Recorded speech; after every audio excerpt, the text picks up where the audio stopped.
you. I've got no agenda. That's fine. None at all. Yes. Jolly good. Are we rolling? Yeah. Well, thanks for coming back, Ben. My pleasure. 3 years. 3 you whole believe it? years. No, I actually thought it was less than that. So, no, I didn't know that. It seemed much more recent. It did. A lot's happened in 3 years. Yeah, a lot's happened in the last 6 I mean, months. we would have had a lot to talk about anyway Aye. without 2020 turning out the way it has. Yeah, it's been the most unusual time, which everyone will say about anything to do with COVID and the Pretty much. coronavirus. But I'd never been through a cancelled festival before. That's certainly something which... I mean, you used to take scheduled years off. Yeah. But that's entirely fellow different. years, I love. Was it every 5 years, one off? Every 5th year, you took a year off for fellow year at Glastonbury. And we all planned for that, and all the staff knew that, and all the contractors knew that, and all the freelancers knew that, and the agents who booked the bands knew that and would work around it. And, you know, the BBC would work around it. Everyone worked around it. We all knew. People used to say, well, how could you afford it? I said, well, I know it's coming, so I work out I've got a year off, so it's fine. So you haven't booked anything. There's no costs. It was, something we've always done, and I think most of the festival staff supported it. Not least because of Michael being then a farmer, and his view was, I want to rest the land. That's quite important. We all bought into it, and it was an interesting thing to do, and it seemed to work. But an enforced fallow year was something none of us had ever experienced. I'd certainly never been. I've been through cancelled events. I'd never been through a cancelled festival before. That's quite well. It's a shame this wasn't already like a year off. It would have made it a lot easier. Yeah, it would have been. When it was the next scheduled year off? 3 years' time. Okay. So funnily enough, that potentially could be the first year when you can actually go back. I mean, we're being very, very careful at the moment about what we do, because when we first went into lockdown, I think everyone thought it'd be weeks. Yeah, I think no one had any idea. As time's gone on, we've learnt that decisions which are entirely beyond our control are made often on hardly any notice. I mean, we're in a bad position. The travel industry, for example, when not only the industry but travellers are given 24 hours notice to basically get out of someone or somewhere or be stuck, is something that I don't think many businesses could work around. And we've certainly now thought we just have to be calm and decide what we can do and what we can do safely. Where we'll be in March next year, which is the Prime Minister's sort of projected, this might be how long this partial, or dare I say another full lockdown goes for, takes us through to March next year, as I said. So it's something we have to think about very carefully. Yeah. So have you been talking to people, like close colleagues, people in the industry, about how the situation is at the moment and like how bad it could get? There was an online virtual conference, the International Festival Forum, which normally takes place in London, about 3 weeks ago in Camden. That went online this year, and it was fascinating to listen to the different views.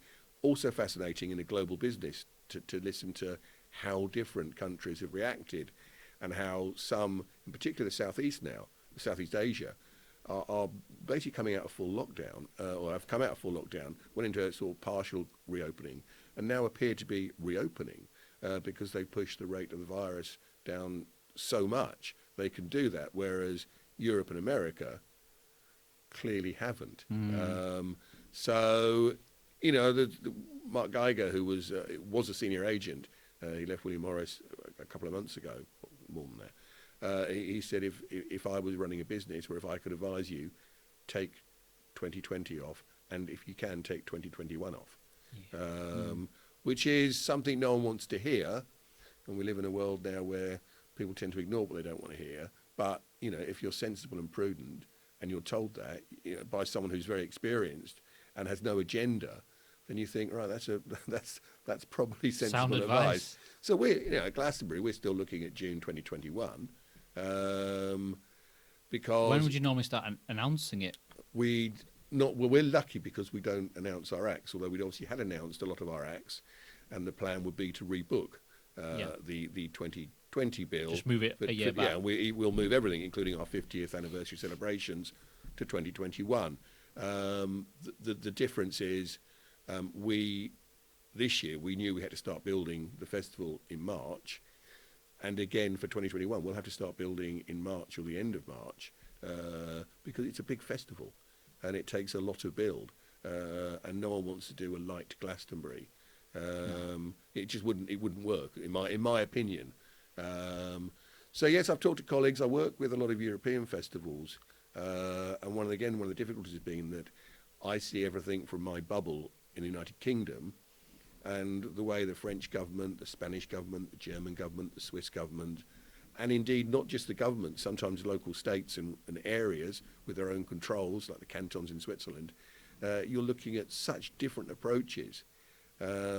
Serbia almost reopened, and we're going to run. Exit Festival was told you can go ahead, and they were going to go, which is one of the biggies, and they were going to go ahead until suddenly the corona rate spiked again in Serbia, and everything was pushed back again. Do you remember that Djokovic held a tennis tournament? Yeah. When 4 of the players tested positive, and a huge amount of the crowd were watching, obviously, were getting positive tests. So you've got to be aware of that, and you've got to be sensible and try and plan against that.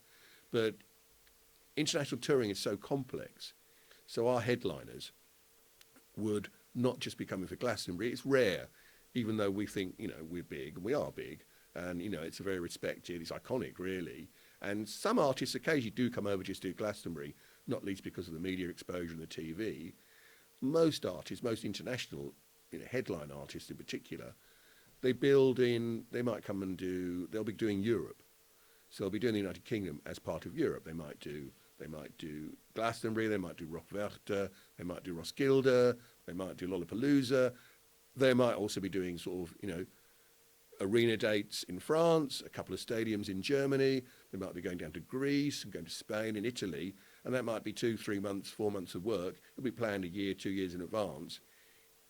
When you then start factoring in travel restrictions, the potential of local lockdowns, cancellations, what looked like a viable tour, even against the backdrop of, restrictions coming in, could suddenly become completely unviable because 2 out of your 15 countries in effect pull out, or you can't get there, or if you do get there, you've then got to stay there for an extra 14 days, which means the next 2 countries on your list you won't be getting to either, so you'll be cancelling them.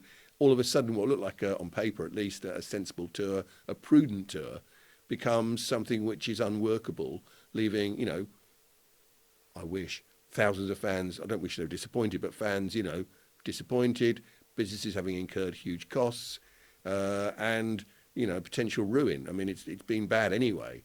We all know. But Glastonbury will be all right, won't it?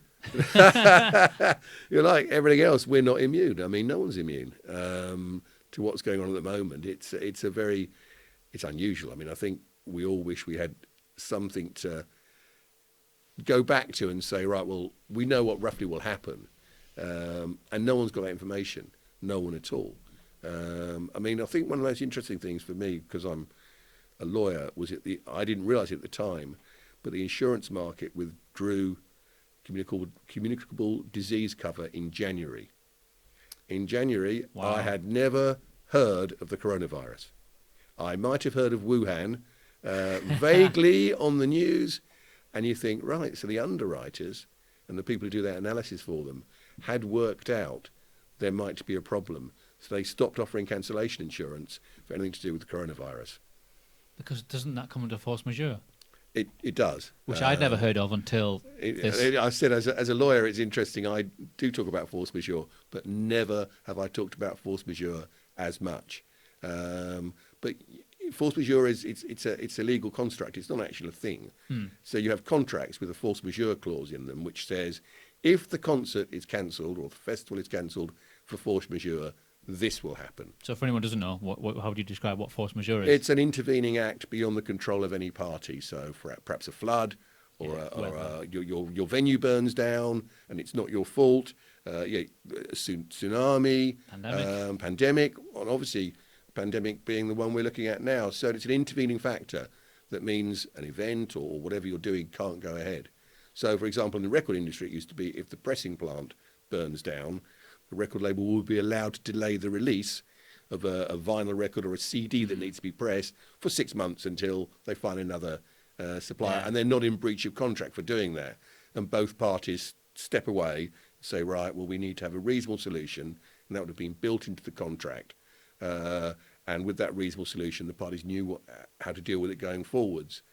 I think because we're an event, we were worried about artists perhaps saying, we need to sue you for cancelling. It didn't happen, by the way, and I could say that across the industry. Almost everyone behaved remarkably well and was sensible. But, you know, it left everyone in the industry, the live industry, everyone in trouble. And I feel so sorry for particularly people on the production side, so freelancers in particular, crew, musicians, session musicians who have had no work and no support. It just stopped. Just like stopped that. like that. Yeah. You know, and I have seen statistics that I think a third of all professional musicians are thinking or are thinking of leaving the industry and going doing something else. What else? I don't know. Yeah, it would have forced some people's hands either way, won't it? Yeah. The situation. Yeah. Were you So- involved in some of the heavy conversations with Glastonbury? Like, I think we're going to have to cancel this. I had a very, very bad. The 3 days running up to it, we were still Had you cancelled it before we went to lockdown? no. Right. No, we had to wait. Well, we waited. In fact, we just announced the first 60 acts on the Thursday, and then the weekend Boris made his speech saying there was going to be a lockdown and that the NHS and protecting the NHS was a priority, and all resources were going to be directed towards that. And we were about to start our build, so we had a few days of extremely difficult conversations amongst ourselves and with our statutory partners, the local authority, the police, the fire service, the ambulance service, Public Health England, the local authority was also our licensing authority.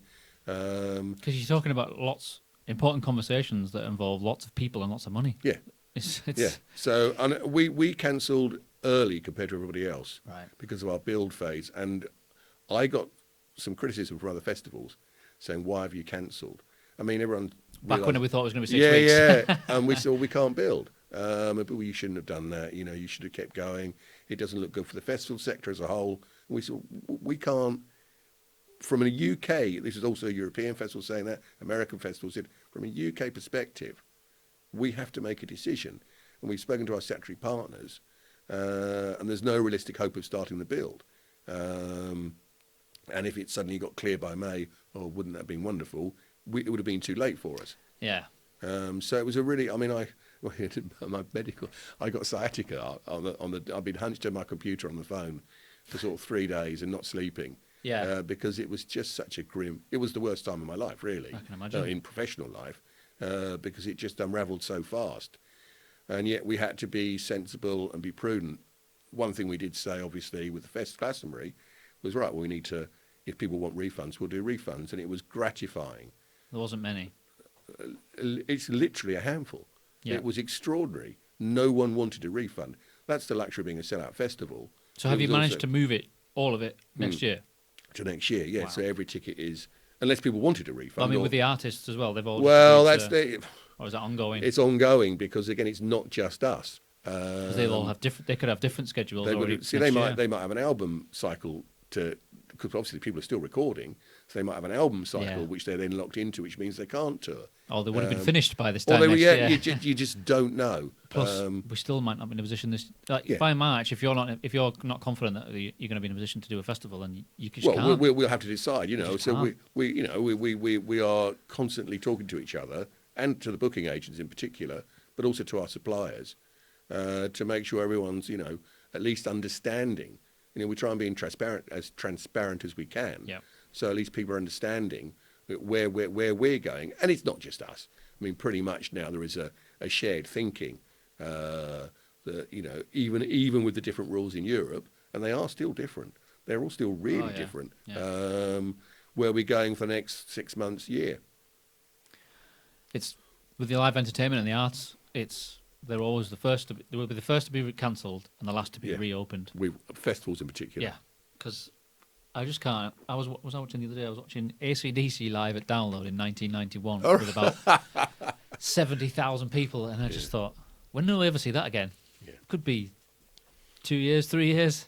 I mean, you saw when Liverpool won the league and Leeds won the championship, the fact that people On a just platform to nobody. Yeah, yeah. But then outside, there are thousands of people, or in the town centres, there are thousands of people who've forgotten about social distancing. And, you know, we know. There's a lot of that. Yeah, Yeah, certain we know situations. that alcohol and a festival feeling are not conducive to social distancing. They're just not. No. You know, unless it's okay for us all to mingle again, yeah, I can't see. This is my personal opinion. I just can't see it. No. It will be one of the last things to be re-allowed again. Yeah, and I personally, again, I've no interest in going to a social distance gig. No. It's just They have not- started doing that Yeah, now. they I've have, seen some yeah. comedy shows where they everyone's obviously spaced People out. dashed usually around, to yeah, part. dodged Because around. the venue's like 50% full or whatever.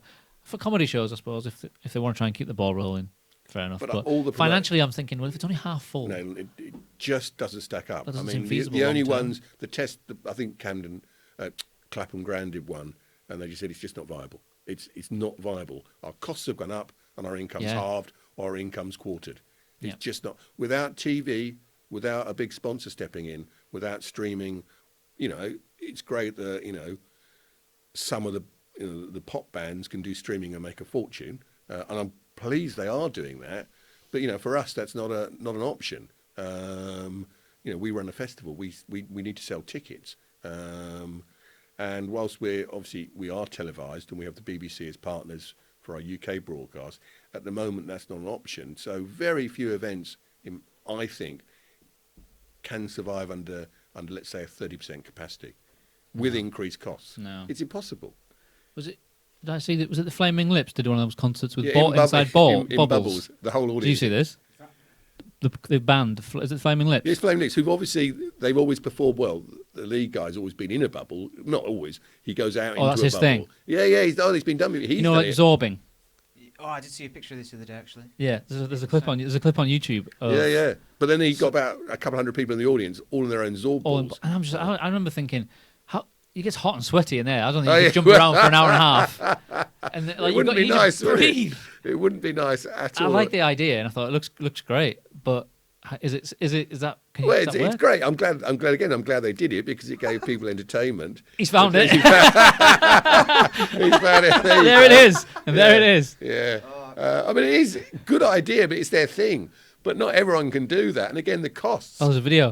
How mad is that? Yeah, the costs are going to be extraordinary. Bring your own Zorb. Bring your own ball. I know it's but it's not realistic. I think was it Sam Mendes did the concert in Newcastle where everyone was on platforms in groups of six, so the rule of six applied. But I just thought It's just not. it's just not for me, not me personally as an audience member. I wouldn't enjoy that, and I suspect that applies to a lot of people. Yeah. It's just I don't know what is say 2 years is the time before they allow that. What? How do we adapt in the meantime? Is it all? I've seen some venues where a band will go in the venue and they'll stream it live, Yeah. and people can buy virtual tickets Yeah. to watch online. I mean, I'm thinking, That will produce some revenue, but there's a limit to that. yeah, And also it means you've also, this is me being, working in the live industry, you don't just make your money out of tickets. no, You make no. your money out of, some venues out of car parking, out of food, out of beverages, out of merchandise. And they're all driven by the live event. They're not driven by streaming. But maybe so inside the live stream is a click to when the artist's Oh, playing, a you click to go to their merch and buy their stuff You as can they're put the playing. merch in there, but you can't put the bar and you can't put No, the, you can't do the that. food in But there. if a venue with 5,000 capacity venue sold 10,000 virtual tickets at I don't know 10 or a pop, You might well get a merch sale, and that might maybe we that might be underestimate critical. everyone's desire to watch live music again because they just haven't had it. Yeah, I miss it. Yeah. And I think a lot of people miss it. But part of missing it is the social factor. Yeah, that you definitely. are with a group of people. Yeah. I don't want to. I think streaming has I didn't like the early ones, the ones where you've got artists performing from home. But No. with you when they go into a venue and they With do all the it. lights, Yeah, in and effect, all the sounds going into mixing desk and all that. as a gig. That's a great idea. Yeah. But it won't replace the live sector. No, but it might have to be a contingency plan Yeah, until it might be we come a back. stopgap. Yeah. I don't know. I can No, see that's it all right. working. No one knows. Nobody knows. Nobody knows. And of course, What are your feelings on how the government have treated this situation? Mixed. I think they've had to adapt very quickly. I do find the random decision making or the rapid decision making quite difficult. Anyone in business or anyone who plans events doesn't plan on 24 hours or 48 hours or after the weekend you can't do this. That's really, really quite difficult. And the lack of consistency across different sectors is very difficult. You know, I'm very interested. I love sport. I love my sport.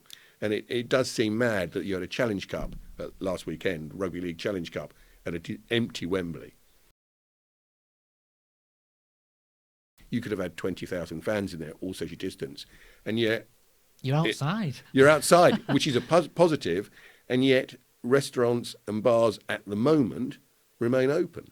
And yet I find that lack of consistency very, very difficult. And it's...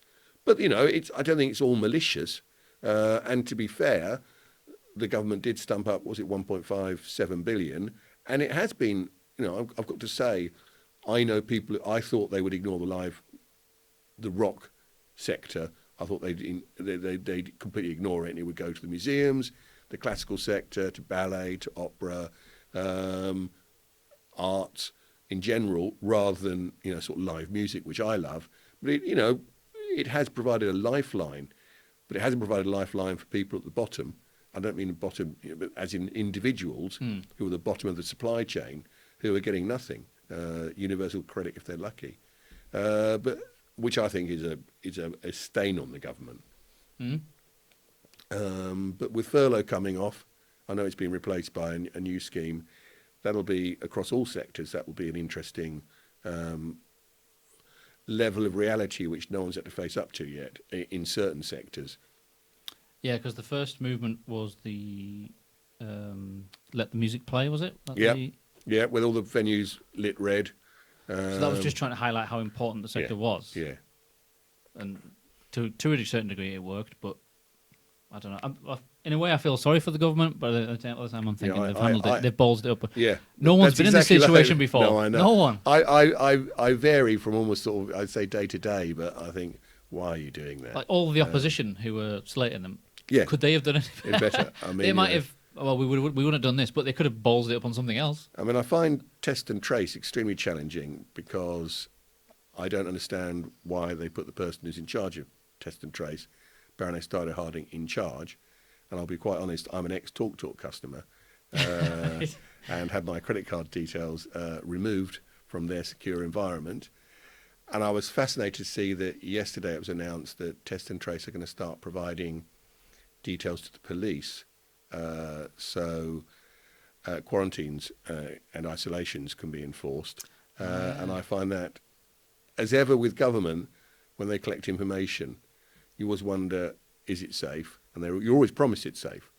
And of course, government, I don't mean the government, I mean government in general, can never resist but use information they have in their possession.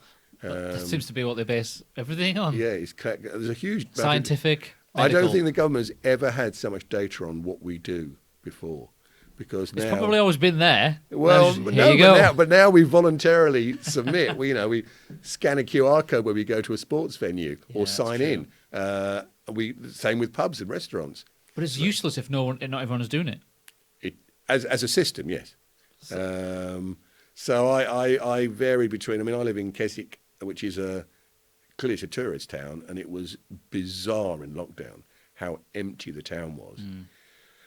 When we reopened, before the town reopened, a lot of people started visiting because, frankly, they were bored out their skulls. And I know the police in Cumbria tried to turn people away, particularly in the South Lakes.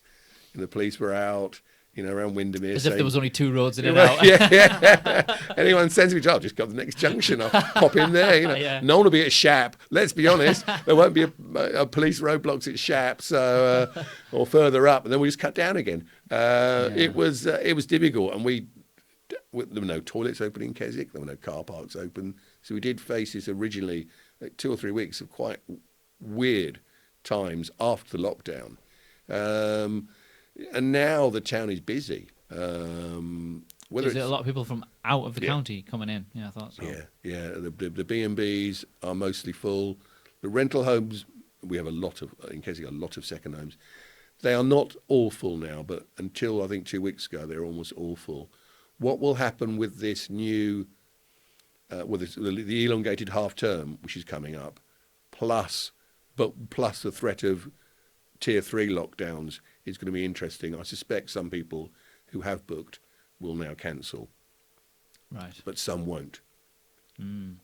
So, if you could get a message to the government about what they could do to help the live events industry, or the performing arts, what would it be? I'd start at the bottom. I think you need to support the people who drive the industry, so crew, Like freelance floor staff, managers, floor and all managers, that, yeah. lighting engineers, sound engineers, production managers, technical crew who go out on the road who are getting nothing, and they will leave the industry. Like financial support just to help them pay the bills and stuff. And just, It's pretty grim, I think. You're I right, know it's because grim. a lot of those people who are probably the best at doing that will have to just go elsewhere, Yeah, they will leave the and industry. they might not come back. They might not come back. So that would be, to help the music industry. That's where I'd start. Venues. So they might be one of the most smallest cogs, but they're probably one of the most important. I think so. Yeah.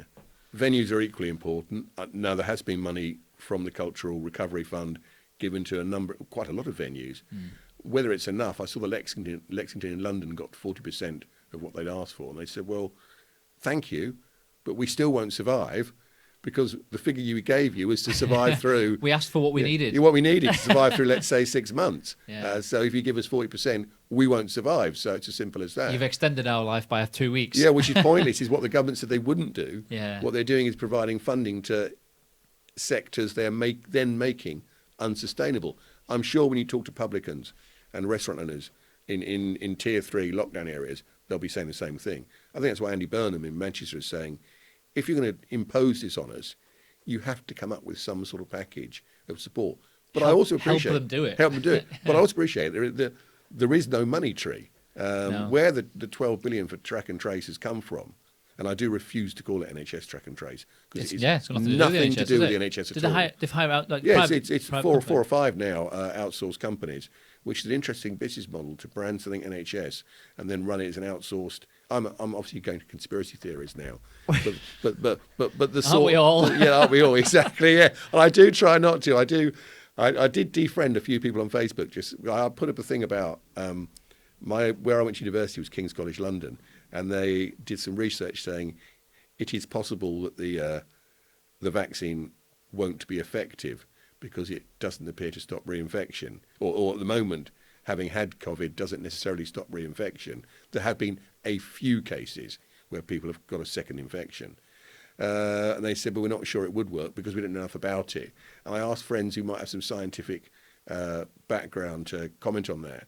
And I did have some friends who've got scientific background. A number of them, got a few doctors. And then the people who just have opinions chipped up. There's a lot of them. And there are a huge number. I mean, I avoid Twitter quite a bit now because it's got better. For a while, Twitter was just full of people saying the most ludicrous nonsense. I've got a lot of friends from all different social groups, and but the number of people who became experts overnight on World Trade Agreements, and when Boris tried to prorogue Parliament, experts on the law and constitutional law and why he was right, and of course he had a right to prorogue Parliament. Prorogue to shut down. Shut down, yeah. Well, he could operate without it. I'd never heard of that word until then. No, it's like furlough. It's like furlough, Yeah, isn't it? furlough. I thought it was just they just made that up. Yeah, no. The first time I heard of it, well, what is a furlough? So you hadn't heard of it either? Yeah, no, I didn't know. No, Well, if he hasn't heard of it, then no, I really hadn't. And I had people saying, "Oh, the Supreme Court are wrong," because the Supreme Court basically said it's against the law. Oh no, the Supreme Court are wrong. I thought, right, these are until recently. And I hate to bring up the word Brexit because it always causes, you were saying we want British courts to deliberate British matters. We can leave in Europe. We don't want the European Court of Human Rights involved. All of a sudden you're now saying that the British courts are also wrong because it doesn't suit your little viewpoint of the world. And I find that very difficult. So I'm trying to move more onto a fact-based environment from which to harvest information. Twitter's not not the best place for that. I often find people they just surround themselves with people who feel the Yeah, same. it's And then echo chambers. and they seek out people who Yeah, the same thing. have a yeah. different opinion. They Yeah. just try and shout them Oh, down. they shout them down. Yeah, it's the bullying on it. Maybe I've changed my feeds. It's become a nasty place sometimes. But you, in a way, you curate your own environment by the people that you follow Yeah, and who follow of you. course. So So you just I'm also, yeah, I do, Carl, and I'm also limiting my own. Well, maybe that's wrong, because I'm also Yeah. then only hearing what I want to hear, and sometimes I think it's right to hear things you don't want to hear, and It's to important engage. to hear opposite ends of the scale. Yeah. To be exposed to, but you should and have a discussion with someone without falling out. I saw an interesting debate led by anti-vaxxers on Twitter, but with some people who were clearly at the moment were anti-vax for this specific vaccination, saying you cannot develop, Trump style, a vaccine in 3 months. It will be untested, it will be dangerous. And I'm not, people kept chipping in saying, I'm not anti-vax, I'm anti-this vax, which I thought was an interesting nuance. It infuriated the anti-vaxxers. Because Yeah. whilst they were saying, I'm anti this vax, they weren't just agreeing with anti-vax. They don't like them. I agree with you, but, But, they weren't yeah, expecting. No, they it. weren't expecting that. So that's But that was interesting. all. That was the main advice. Then was like, the vaccine cannot be done in a few months. You Well, just I mean, can't. you look to the original four. There were 4 different approaches. So Russia said we've got one, which no one believed. We've yeah, got one. yeah, we've Yeah, got one. Yeah, sorted, yeah. no worries. So it's sorted. No, It's here in this syringe. Yeah, Do you want to try it? No, you're all right. You're all right. yeah, there's We're a all right. graphic. Well, there's a graphic of a syringe anyway. Trump said he'd have it now, basically, in time for the election. Well, he's got disinfectant, so he's So fine. he's got it where hydroxy, whatever. Then you got some of the more wealthy Western countries saying we'll have it by March, and then you had the World Health Organization saying there should be a generally available vaccine by June. But that hasn't been repeated much recently. No. So I think even It's all the gone quiet on the it's all vaccine gone front, very hasn't it? quiet. I mean, we have Boris talking about vaccines. We're Boris talking about a world-beating test and trace, and a lot of it is. I'm not sure he's doing. Well, he's not telling the truth on a lot of cases, but some of it, I think, is to maintain hope, and that's not a bad thing. I'm sure No. in the war, Churchill said things knowing they weren't right, Yeah. but to try and maintain morale and positivity, and it is important. I mean, we all one of the forgotten. It's not forgotten, but one of the things about the coronavirus pandemic has been mental health, Yeah. and it is a serious problem. I mean, Suicides have gone up. yeah, a lot. Yeah. Just Male suicides in particular. In a way, there's a comparison between businesses that are on the edge, they've been forced off the cliff. People have as well. If they were struggling beforehand, and now they're forced into search, whatever help they had's gone, whether it's people or finance. It's affected different generations in different ways. Yeah, absolutely. The older generation who've had to, in effect, shield themselves are missing contact with grandchildren and children Yeah. dreadfully. But young people who couldn't socialise, a lot of the rites of passage, some of which are invented, but leaving school, people didn't leave school this year, and I know from where I live, for the I always get the years wrong because I'm old now, so what I would have called 5th formers and 6th formers, I've got to get this right. Was it 5 plus? Year 11 and year 13. That's the ones. Right. Year 11 and year 13 in Keswick tend to go down to the lake. Have a drink, have fun. a big event. They all sign each other's shirts Yeah, with yeah. pens. Yeah, I remember doing that. And of course now the older age group have proms. I mean it's a new thing and it's an industry as such, but it's not happening. Weddings and funerals have not happened.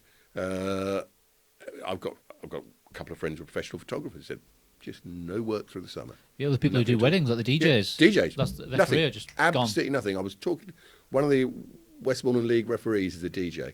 Oh, I know who you mean. I thought you might, Yeah. Simon. Si, yeah, Si. His business just stopped. He's doing Yeah. something else, which is great. But it's not easy. And again, that's a garage full of gear. But there are warehouses in the live sector across the country full of Absolutely. gear, which a year ago was worth in each of those warehouses tens of millions. Yeah. And now may have no value whatsoever because there is no buyer to buy it. Yeah. And it's sitting there gathering dust with nothing going on. So, but going back to mental health, People have found the isolation difficult. People have found the rules difficult. And understanding the rules is difficult. I like to think I'm intelligent. I'm not really. If you're struggling, there's no hope for the rest of us. I've bluffed my way for quite a long time. Far too long, probably. But, you know. It just changes so fast. It changes so fast. You just get used to you head round one thing, and then the next briefing, you're like, okay, so we can't do that now. I know. So Boris was coming up with this. I noticed Labour have stolen circuit breaker from Boris. He loves his buzzwords. There's another one, a circuit breaker, and I had another. Rule of six. There's been so many little jars. Yeah. And, you know, stay alert was the worst. Saying to people, stay alert. So what does that mean? We're in a pandemic. No one knows what's going on, and you're telling us to stay alert. Just imagine someone at home going, yeah. I'm alert. I don't know what for, but I'm alert. I mean, 2 metres or 1 metre, what is it? You know, I mean, we're 2 metres apart here, outside which is great. too. Yeah, we are. Yeah, We've measured it. Yeah, we're good, but you know, I'm pretty sure. I'll pretty rue this. That, you know, outdoor is by far the safest place to be. Absolutely. So I spend a lot of time with the dog, walking outside, and very, very little time in other. This is one of the first times I've been in another space, right, for weeks. Yeah. But I have been to the restaurant a couple of times. I probably wouldn't go now at the moment. I wouldn't. No. I keep seeing people going on holiday. No, well, and I'm like, I wouldn't even consider travel. it. Travel? No, I would never travel. No, internationally. Like, Turkey seems a popular one. Yeah. I always think they're 1 day away from lockdown. No, exactly, and then at the worst. Or now you have to quarantine when you get back. Yeah, that's 2 weeks. Yeah, 2 weeks. So now your 2 weeks off that you've had turns into 4. How does that impact you? And if you're in fact self-employed plumber, self-employed electrician, whatever you might be, that's expensive. That could be, you know, so damaging, and that impacts on mental health. But then still, the thought of getting on a plane, are they still so they can still pack planes? Yeah. I'm totally confused. Yeah. Oh, it hurts my brain. It hurts mine too. It's just difficult. But again, you know, going back to the thing, whether the government are doing right or wrong, I don't really know because I haven't got. We won't know for another couple of years. I haven't got enough information in any way I near enough I wouldn't want information. that job at the best of times. Never mind with all this going on. No. Whatever you decide, whatever you say, the other half's because it's wrong. Yeah. You're doing it wrong for somebody. I mean, you know, I think Boris thought he'd walking into a wonderful post-Brexit world where everyone supported the government for a while until the economics kicked in. I literally somewhere mentioned 6 weeks. Yeah. So everyone was with Boris. Yeah. We're with you, Boris, all the way 6 weeks. And when it got past that, we're like, what's this buffoon doing? Yeah. I think originally the daily briefings with journalists there, of course, originally. I mean, I used to watch them just to see what was going on. I did. I've no interest now at all. I gradually got more and more confused. Yeah, and it was on the other day. I thought, no, I can't be bothered. I just remember thinking, one day I was just going, I don't think my brain can handle another one of these. No, I know. And then there was that. Do you see Matt Lucas doing the impression of him? No, I haven't. No. He was dressed up as him. See if you can pull that up. He's going, don't go out, but go out. No, well, that work was from home, but go to work. That was one of the problems, wasn't it? He sounds just like it. It was one of the problems that you were getting such mixed messages that people were just confused. Yeah. And it doesn't help when obviously Dominic Cummings takes a trip up to was it Yorkshire? No, Durham, wasn't it? Durham. And then across to General Counsel. Take across towards us to test his eyes. Remarkable. Right, and the Scottish MP was it week 4 last now, wasn't it? Deciding to travel, knowing. There was another Scottish member of Parliament did something near the beginning as well. They went to a holiday home. It was the Deputy Director of Public Health. That was it. Yeah. Extraordinary. Yeah. Twice went to a holiday home, despite which probably in one of the rules that she helped recommend. Don't go to holiday homes. Yeah, I mean, we get. Well, you probably get as well. You get quite a lot of Scottish TV, and we get a lot of Scottish coverage. STV, yeah. And I thought to start with, Nicola Sturgeon had come far clearer in their messaging.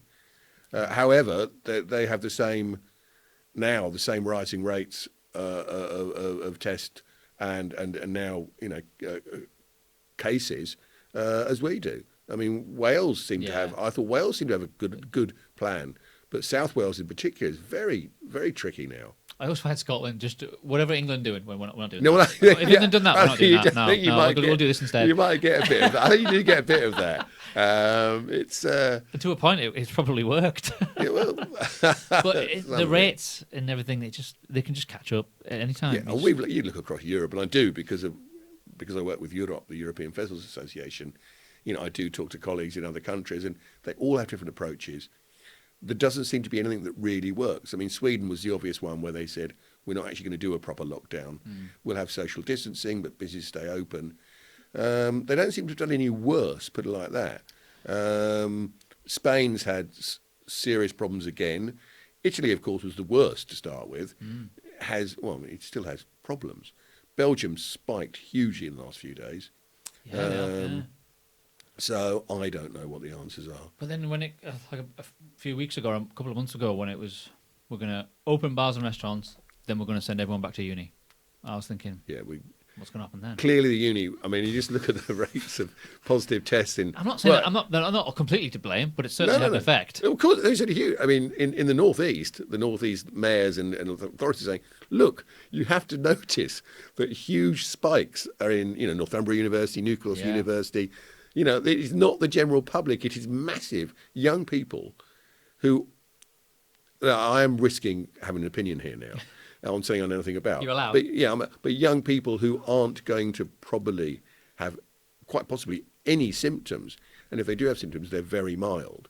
Yeah. And they will build up herd immunity. I'm sure they will. But it's also social distancing goes out the window on your fifth pint. Yeah, of course it does. I remember being a first year student.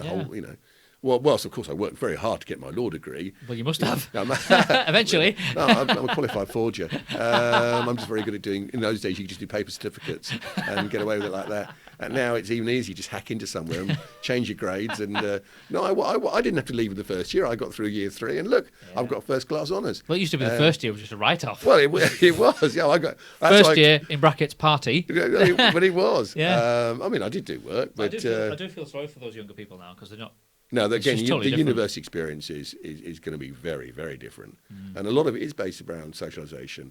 And you do learn things through that. At least there was a point where they figured out that the virus goes to bed at 10 o'clock. Well, that's... don't give me... You see, you probe me like this and throw me little bones, which I... So in Keswick, we were all pretty sure that tourists who come into the area neither carry or can catch COVID. Because that's how they behave. Yeah. It is bizarre. They just turn up. And I'm sure a lot of them are sensible people who in their own home area would be sensible, come to Keswick and just completely forget. It's like it doesn't exist. It doesn't exist because they're on holiday. Yeah. And you think, right, I accept that. When you're on holiday, you do want to forget everything like you do at a festival. You do want to forget everything. But this is a year where you can't forget everything. This is a year where you have to remember that things are different. I think some people forget or they think it's just about them. It's about how you affect other people. What if you found out that you accidentally gave it to an old person who died? Yeah. Or gave it to someone who then gave it to an old person? That's the problem. That could happen. Yeah, of course it can. Because we can have symptoms without knowing. Yeah. And by the time you know, it's too late. So like things like wearing a mask, keeping your distance. I don't simple know things. many people who've had it, so I know a few. I know someone who's died. Oh right, okay. So I know. But then in the same breath, I've met people who are trying to tell me that it doesn't exist. Yeah. You do get them. I had this year. I got involved in a thing called the Sunflower Project, which was set up by one of my colleagues at Glastonbury, who did get her and her husband both got it very early on, both quite badly, not hospitalised though, both quite badly ill, and she set up this project to grow sunflowers during the summer, in the hope when they were flowering things would look better. It was a great idea, and it was very positive. And so in Keswick we had hundreds of people growing sunflowers, and it was great fun. Anything for that mental health. Yeah, mental health. It was great fun. So I got involved in that, and it was great fun to get involved in that, and to take that forward. But I think everyone was aware. One of our old people's homes decided they grow sunflowers. You have to be so careful.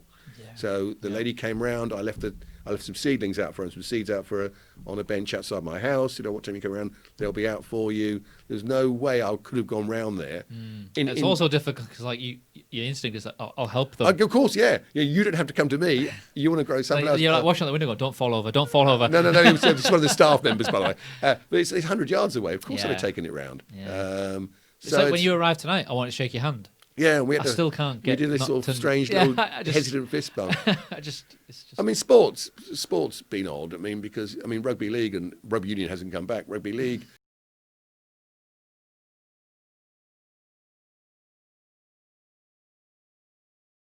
Running up and down the field, tackling each other in each other's faces. They have stop scrums, Have they? Yeah. Oh, I didn't know that. Yeah. I'm not into rugby. One of the but I reasons didn't know one of the that. rugby union hasn't come back is they won't change their rule. That's the sports decision. All the players said, but scrums are an integral part of the game. They're less integral in rugby league. But football's back. I mean, obviously, in this area, football's been played at grassroots. I was going to say, grassroots. So are people still coming to watch it then? Yeah, but well, grassroots, yes, because it's in public parks, it's in fields. Yeah, true. Penrith and Workington Reds and Carlisle City are allowed to play, but certainly Workington Reds, where I go and take photos, are now on a reduced capacity, so they can only have 400 in. But it's an old stadium, but it's quite a large stadium, so you can easily. Is it standing? Yeah, Right, there is a seating area, and they've obviously done the checkerboard seating. Right, But with 400 coming in, there's plenty of space. Yeah. But sports come back, and again, sport I think is very positive for mental health. Absolutely, yeah.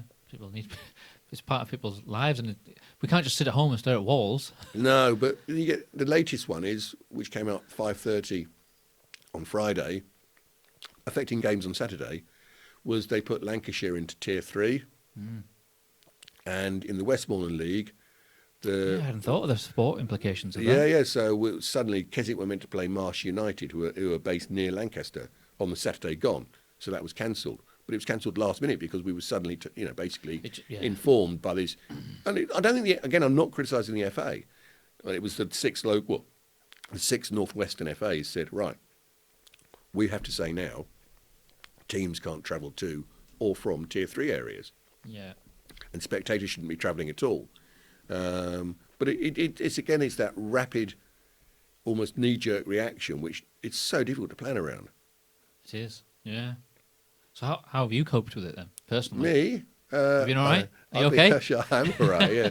right, this is my sort of... I was, after we cancelled Glastonbury, or it was cancelled, I had a period, a few days where I walked the dog, and we had conversations almost every day about the festival with different people.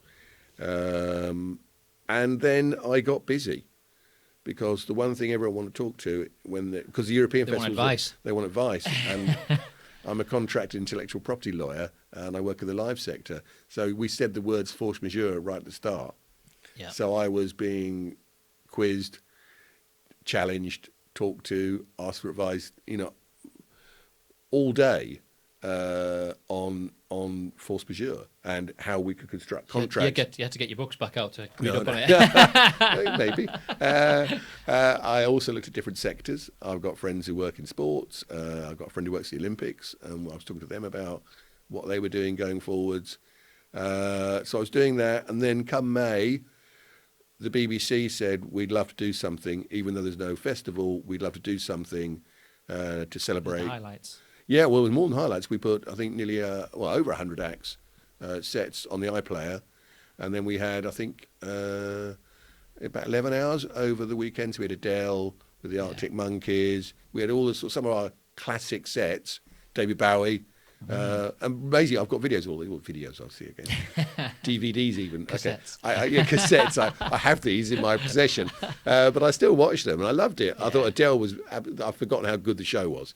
I think that's that was an experience for a lot of people to forget how good it was. Yeah, I mean, it got good ratings for the BBC, so we were all delighted. Yeah. And it was something nice to do. We were actually offered commercial deals, and we said, no, we just want to do this. Yeah, let's get them on. So we had a lot of streaming companies saying, oh, well, we can monetize it, we can do this, we can do that, we can sell virtual tickets. And not that we couldn't do with the revenue, but it was sort of like, right, no, we need to do something which is good for people everywhere, in this country anyway. So we did a big thing. So that took a lot of work, though. When was that? Was it May, did you say? It was June. No, I started in May. Oh, right. So I started working on it in May. We did it over the Glastonbury weekend. Right. So, and then obviously the iPlayer was up for 30 days. But I started in May and worked through. And then when that finished, there was some clear-up work on that. But then normally in August, I'd have August off anyway. Right. That's my holiday. So I was back into a rhythm, which weirdly sort of worked. And sport had come back at that point, and I love my cricket. So I had Keswick cricket to go and watch. I didn't really... Normally I'd travel around the county and take photos of cricket matches and just watch cricket in some of our beautiful local Yeah. cricket. I mean, they are. We've got some stunning We cricket have. grounds. We have. But I'm afraid I stayed. I went to Cockermouth twice, who run a fantastic beer garden. I have to say, the best thing about cricket grounds is they're big. They normally have a bar, but they're big, and the weather's good because it's summer. Yeah. Well, I say that with a pinch of salt in Cumbria, but they Some of us all right. yeah, the summer was very good. And unfortunately, the best bit of the summer, of course, was in full lockdown. March, April, May was the glory. But we got a season done. My lot, Keswick, won the county championship, so that was an added bonus. But they did it around T20 games, so the shorter games. A lot of it was, you can round the perimeter of a cricket ground. They're very open, aren't they? Yeah, very open. You can spread out people. You can have 200 people, and they're completely spread out. So that was nice. So I wasn't too bad. And now I'm keeping busy as people start to think 2021 may or may not happen, but we have to plan ahead. Unlike governments, we do plan ahead. We plan ahead, 3 months, 6 months. And I've also done a lot of TV work. There's a lot of TV programs being made, and we have a vast archive. Yeah. So when you did the reshowing of the footage, that made me think: do you, once it's recorded, do you own the recordings? You can do what you want. It's quite mixed. No, we can't do what we want. No, it's often a three-way conversation, or sometimes four ways, between us, the artist, the record label, and the BBC. Right. So, in effect, we all have to be involved. So when we did the David Bowie box, we did this beautiful David Bowie box set, and that involved the artist's estate, his record label, the BBC, and us, and that worked really well. Good. So we do clip licensing, where we sell short sections from things. A lot of artists have gone back and thought, right, if we can't tour, what else can we do? Well, you know what, we could do a documentary about our career so far. We could do this, we could do that. Let's talk to Glastonbury. Let's see what else we could do. So that's kept me quite busy as well. And I do like to be busy. But it's not been, I've been pretty okay. But I look at the rest of what drags me down is looking at the tatters the sector's already in and how bad I think it will get. And I do think it'll get worse. Yeah, it's scary. I mean, the opportunity's lost. I mean, all the bands, all the new bands who would now be doing festivals, be doing gigs, we've lost 2 years of artist development. Yeah, like you were saying about the people at the bottom of the live entertainment industry, like the floor manager and the people who do the physical. There's also the bands. Yeah, absolutely. Just starting. Who would have just maybe broken through or done something great. They might have been forced to then go and get a job, and like you say, we might have lost them. Come back. I mean, I'm not picking on any bands in particular, but it's great if you're sort of the Killers or Adele, because your streaming income's held up. Oh, absolutely. But if you're, Joe and the Rockets, who thought they had 4 festival dates, which is the first time they've ever got anything like that, and they've now got nothing, and the pub gigs have gone, and even playing the piano in a restaurant's gone. It's all gone. And you're right, they may never come back. My last guest was Pete Ord, who is the sound engineer here at Sunbeams. He's just started a company called Live to Your Living Room, where bands will, not necessarily from their living room, but the bands will set up a stage somewhere, or maybe at a venue, and people will obviously buy a virtual ticket, but you can also then tip the band as they're playing. Yeah. So I think, because he's a sound engineer and he tours with bands, so while he's not doing that, he's set up a company with somebody else. So a lot of festivals have started going virtual, so they just thought, well, maybe we could try and make this some sort of platform for bands to regularly do stuff. And even they said, if we ever get back to normal, if a band's not got a gig on a Tuesday or Wednesday and they're in Coventry or something, they could do a couple of virtual gigs, and still make some money. Yeah. So it's just people start to think outside. I the box. think you have to. I mean, I'm probably too stuck in my ways to be a useful part of that conversation. Well, I probably am. But the way young people consume it, it's just probably it's a no-brainer. They're just, I would do that. If I can't go and see them, and I'm probably not going to be able to for a long time, then this is the best I can do. So one thing I have learned, being an old, I was going to swear there, but I won't. You can swear. An old goat, I'll say, is that I don't live my life through my phone. In fact, you asked me to turn my phone off before we started, and I said it's not on. It's never on. So I tend to live through my PC rather than my phone. And I tend to. You're in the minority then. No, I know. I accept that, and I tend to watch everything on my TV rather than on my screen. So I don't really use my PC to watch much. Yeah. I might occasionally sort of YouTube stuff on or whatever, but it's rare. I still use a radio. I think I said this last time, probably. I still use. Did I say this last time? It suddenly rang a bell. Wireless. My gramophone player. I still use a radio to play radio, or broadcast radio, or receive broadcasts. I still play CDs. I still have vinyl. I don't often play vinyl. That has changed, actually. And one thing, I never watch DVDs now, which is weird because I've got a huge collection. Yeah, I'm the same. I've got Blu-rays, but I never watch them. Yeah. Because everything I've got is either on Netflix or Amazon. Or do you have those? Any of those? Okay. No. Because we had a conversation before this about the documentary, The Social Dilemma. Have you seen it, Tech? Not all of it. I know what it is. So if anyone doesn't know, it's basically all the people who were involved in, say, Instagram, Facebook, Twitter in the early days. This is the group of people who left through ethical concerns. They didn't like the way it was being, or the way they were being asked to implement things into it. Like the guy who implemented the like button on Facebook. He was like, once they realised how people focused in on that, they just tried to build in algorithms that encouraged more of that. Yeah. And they just thought, I don't like the way this is going, so they've just left. So this group of people have got together to make this documentary, and it's quite eye-opening. From what I've seen of it, and there are clips available, it's true.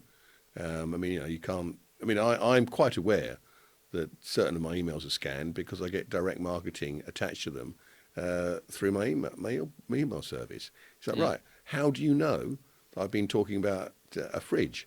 Well, I'm guessing for a fact you haven't got an Amazon Alexa at home.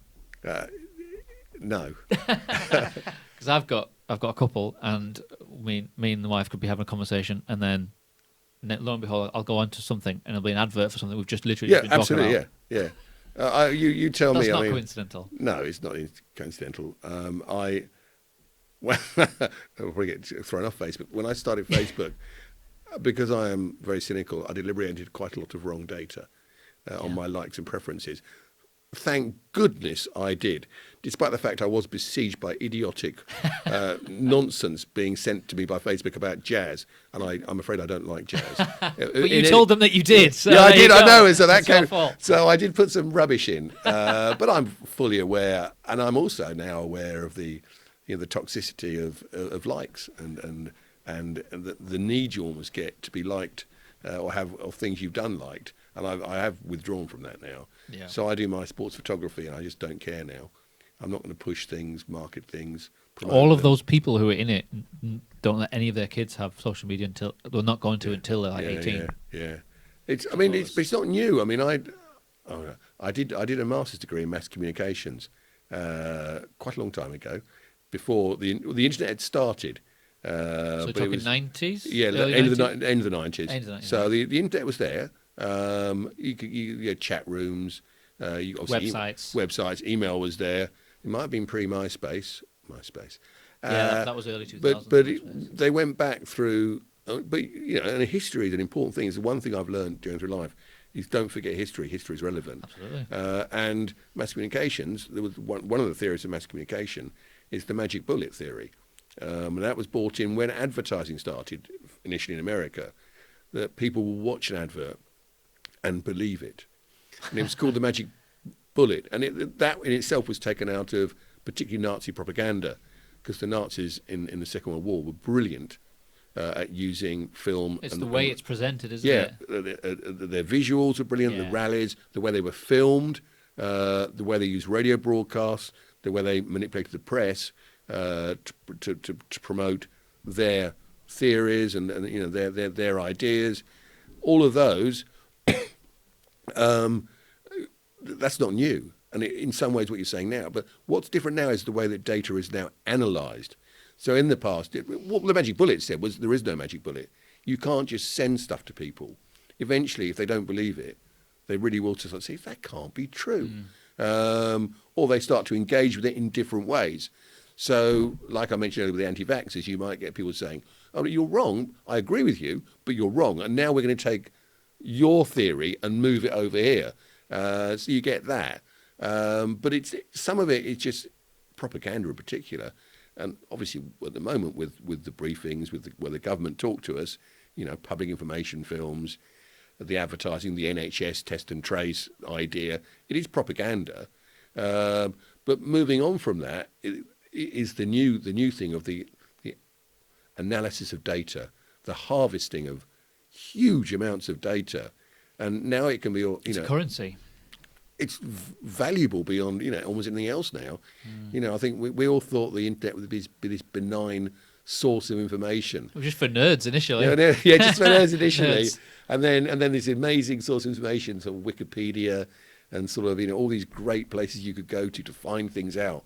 And Google initially, wow, what a great idea! And then until you realise that Google is not this benign friend, it's a rapacious American company that wants your data because it has a huge value. It's all designed like now to keep you on it as long as possible. Yeah. Like every time you talk about a person or you type something in, it just keeps putting stuff back in your feed that just tries to keep you on there. Yeah. And that's because all they want is screen time. And I resist. Yeah. I've managed to wean myself off. I'll take the dog out without taking the phone, or Oh, I don't. I never take the phone. or if I come in, I'll put my phone down and then I'll go and do various things, and it'll be like an hour or two before I've even looked at my phone. Yeah. Or I'll do something on social media, like put a post, and then I just put my phone down, leave it until later on. Whereas before, I'd be just trying myself Flicking, just constantly. Yeah. When you see it in other people, and I was like, I don't want to do that. I don't want to be. I could be doing something else. You know what I mean? It's like a suck on your time, which is valuable. I mean, that's why I said in lockdown I did things like grow sunflowers and worked, but I grew sunflowers and chilies and tomatoes and runner beans because it was something to do which wasn't on a screen. But I surprised myself how little TV I watched. Again, the weather helped remarkably. Yeah, lockdown was brilliant weather. It was. I shouldn't say it. I now look back at lockdown with almost sort of, they were good times. They were good times. They were good times and they were bad times. They were. That exactly fits. Actually, they weren't good times. No. I mean, it was. It had its bonuses, but it was horrendous. Yeah. I mean, the idea that I lost. I could see my. Not. I don't mean my business. I could see my life and what I've spent my life working at, which is live music. Stop. Just turned off like a tap, just like wasn't a it? tap. And then also sport. The Sport two as things well, I sort of yeah. loved stopped. And I was lucky I'd worked to fill that void. And a lot of people weren't that lucky. But it was sort of it was nice to have the parks sort of empty and the roads empty. And the dog loved it, It was always space. Yeah, my dogs were never as fit as the No. But we just had to. We didn't know what we were doing. We just had to. You just felt like you were just twiddling your thumbs, going, "I've got to do something." Yeah. So going back to the mental health, a lot of people would struggle after a certain amount of time. It would just play on their mind and it would just get worse. I could see some friends suffering badly, not just in live music. I mean, just generally friends having a really bad time, and then you saw people losing their jobs and having an even worse time, because at that point there seemed to be, it all became quite a lot of bad news, which is why I do think the government started promoting things like, there's a vaccine, it'll be fine, even though there probably wasn't, or there isn't. Just trying to keep people's hopes up and not cause panic. Yeah, I can kind of understand it. And when Boris said, it was quite recently, it might be through till March next year, it was much less of a sort of a loud announcement and more of let's wait till we get to the back end of the year and just push it forward to spring. And originally it was like, Christmas will be safe, don't worry, and now it's, Christmas may It'll be different. It'll be different, yeah. I mean, the side effects are so... I saw something on, apologies to vegetarians and vegans, but said something on turkey farmers on the news, saying they're really worried because they normally breed a range of turkeys, sizes, and they're now thinking, well, what's the point of having big turkeys? Because no one will buy. Small gatherings. All these little things you never think of. Yeah. You would never think, the bird that would feed 15 has no value. Until we get all the way back through a full year until March. And then after that, a lot of things will come to light. How did we handle the situation? Yeah. What was good? What was bad? Yeah, absolutely. We're still in the middle of it right now. Yeah, everyone's learning. It could get better from now, or it could get even worse in all aspects. Well, the people I tend to talk to now are the ones who think about things and don't have a fixed opinion. Yeah. So I've got a friend in Keswick who's a doctor, and he's really sensible to talk to because he's quite a specialist in this area. Not on the virus, but on managing people. And with disease. So he said, and he just talks common sense, but he never shouts it. He almost just suggests it sometimes, but then he'll say, but I don't know, in 2 weeks it might be different. which is probably That's right. the best approach, really. It is. I mean, there's been No one can be overconfident because they just don't know. They don't know. There's been, I mean, we sit and watch President Trump say the most extraordinary things, but he seems to get away with it with it's a large chunk now, but there's still a decent chunk of the American population who just believe him. Yeah. I wonder if now this next election is just going to be a whole other portion of their nation will just go, I'm just voting because I don't want him again. Maybe, but I mean, whether it'll be enough, we don't know. We don't know. Yeah.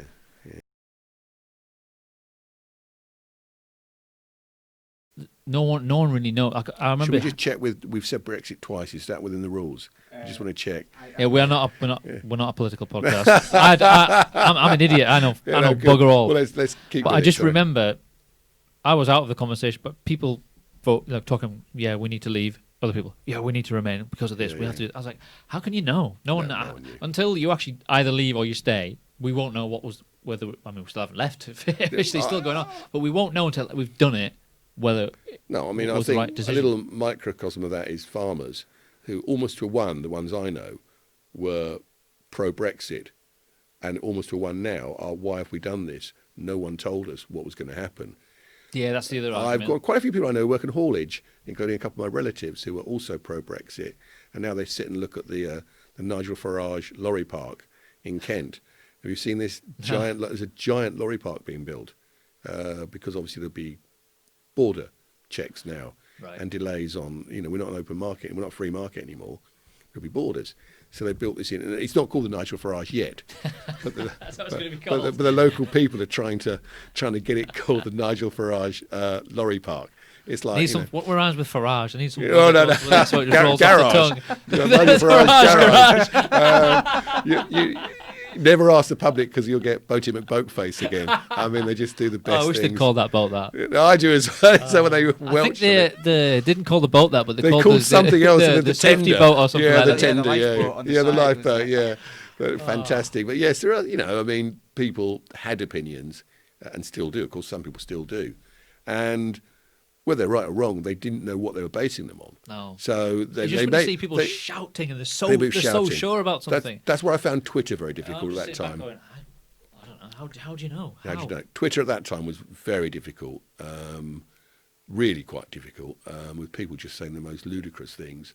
But then being, people who had probably been friends shouting at each other. Really viciously insulting each other. It's really something not worth falling out about. It shouldn't be. It shouldn't be. No. I don't know where we are with that. I'd have to question a friendship if I've fallen out, but I would never get into it. I would never.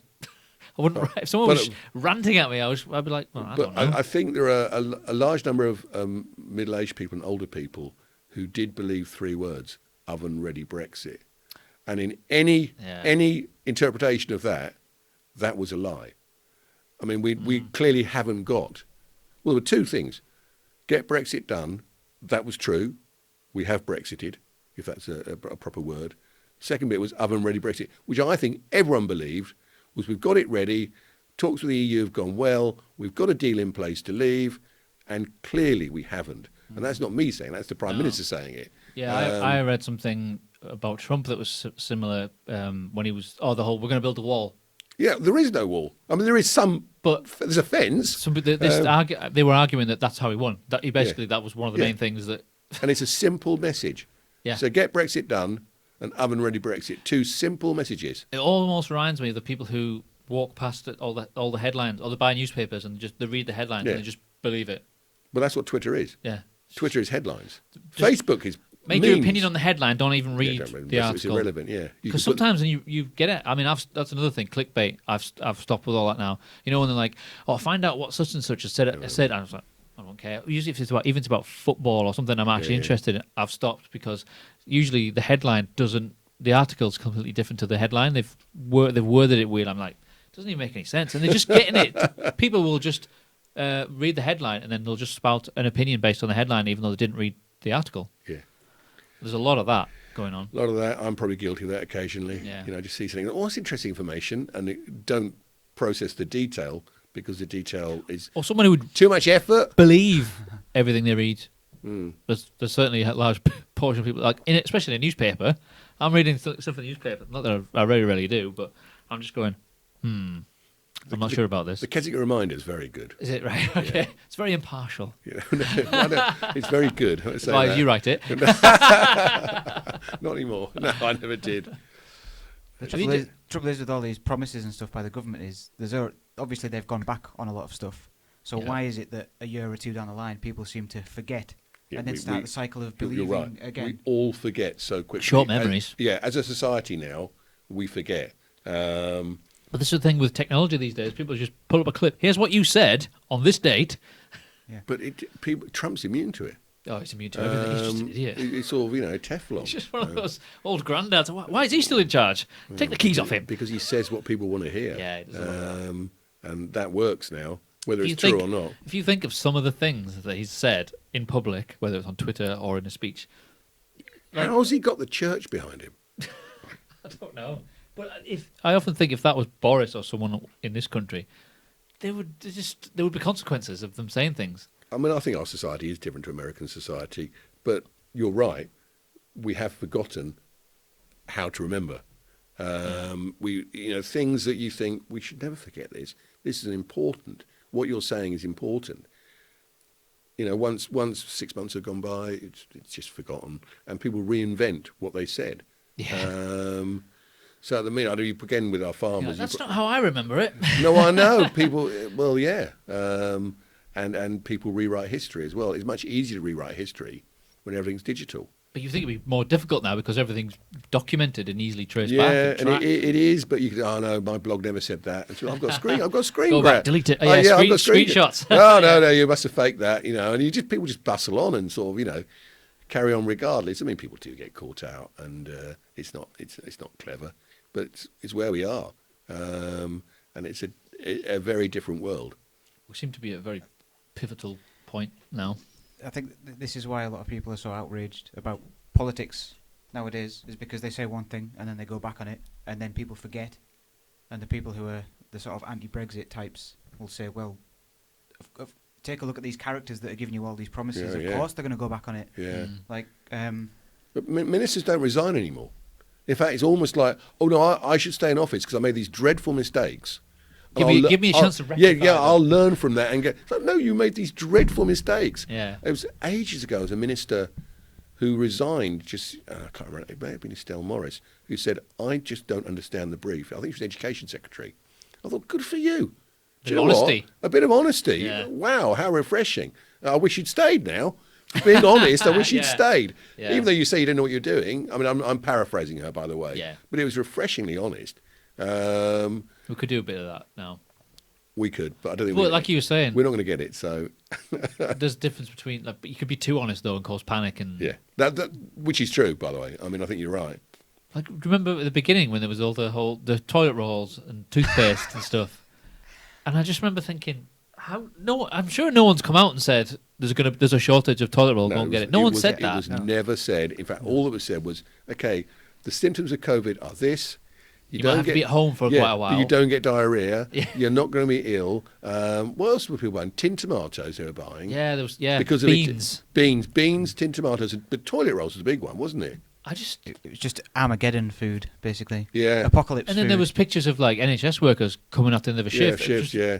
Blank shelves. I got shelves. it wrong. I stockpile cabbages. I don't know if you're interested in any 6-month-old cabbages. Nope. No, I've got 2 trailers full of them. But I just thought there isn't a shortage of it, but there will be if you keep buying it. But I mean, a couple of the big providers said we have plenty.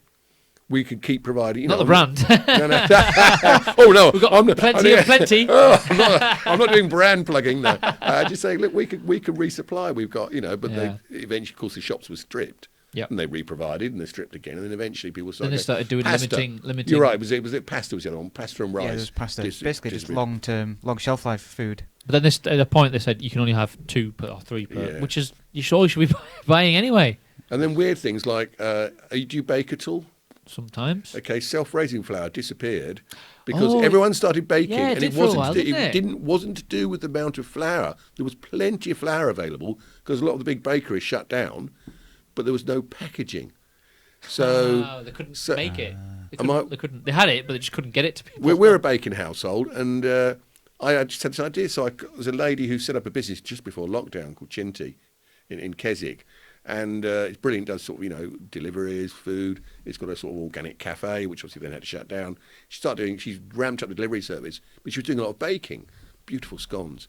And I said, do you have lots of self-raising? She said, I've got loads of self-raising flour. I said, if I bring a receptacle round, she said, oh, whatever you want.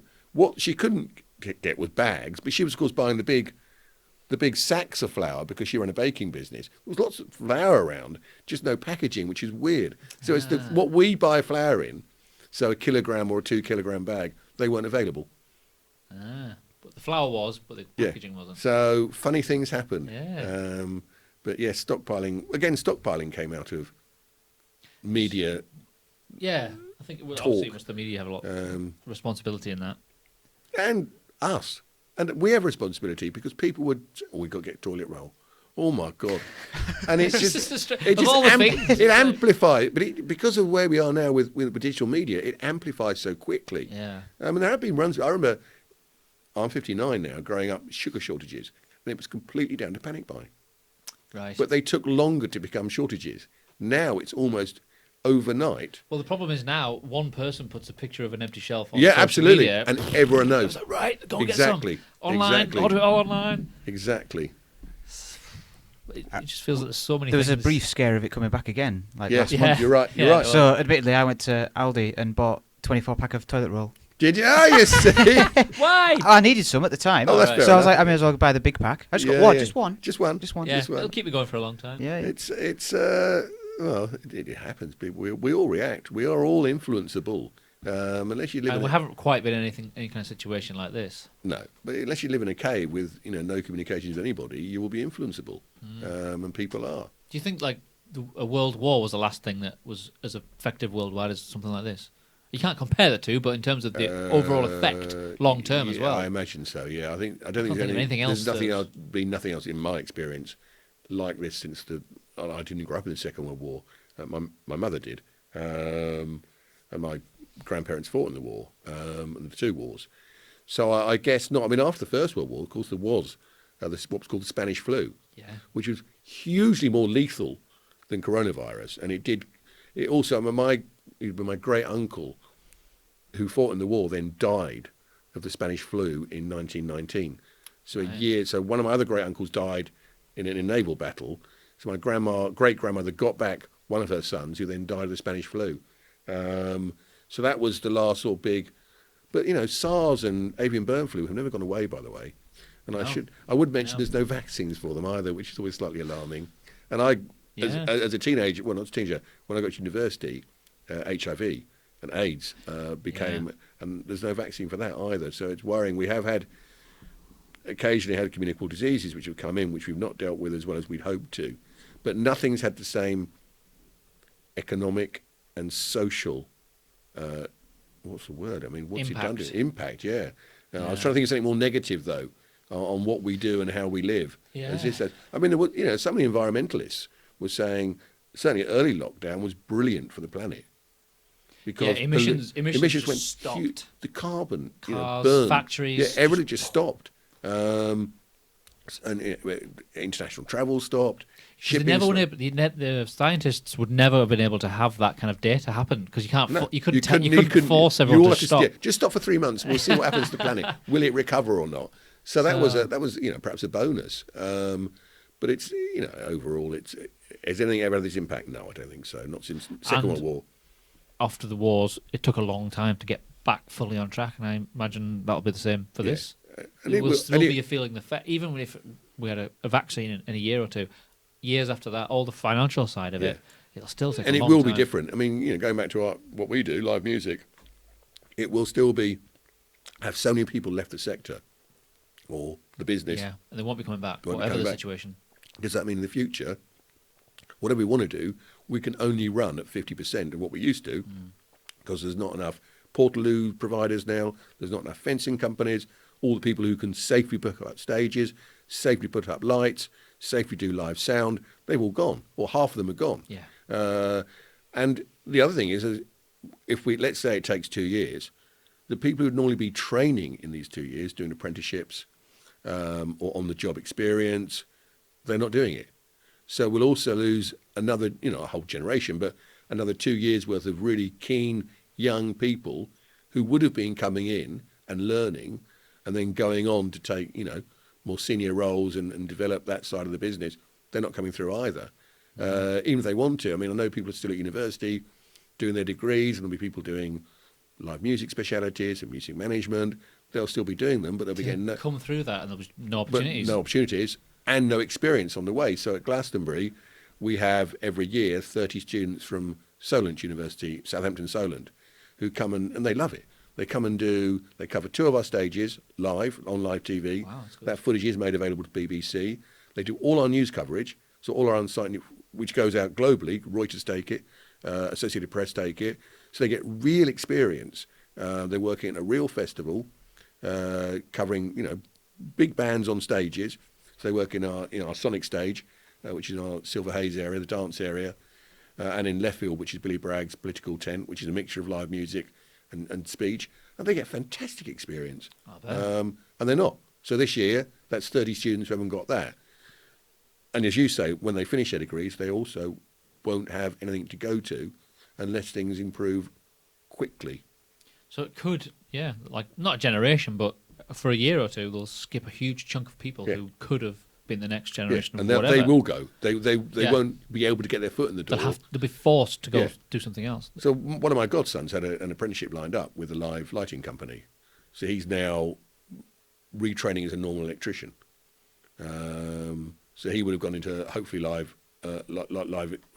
lighting and possibly audio as well, and he's not now. You said the other key word, retraining.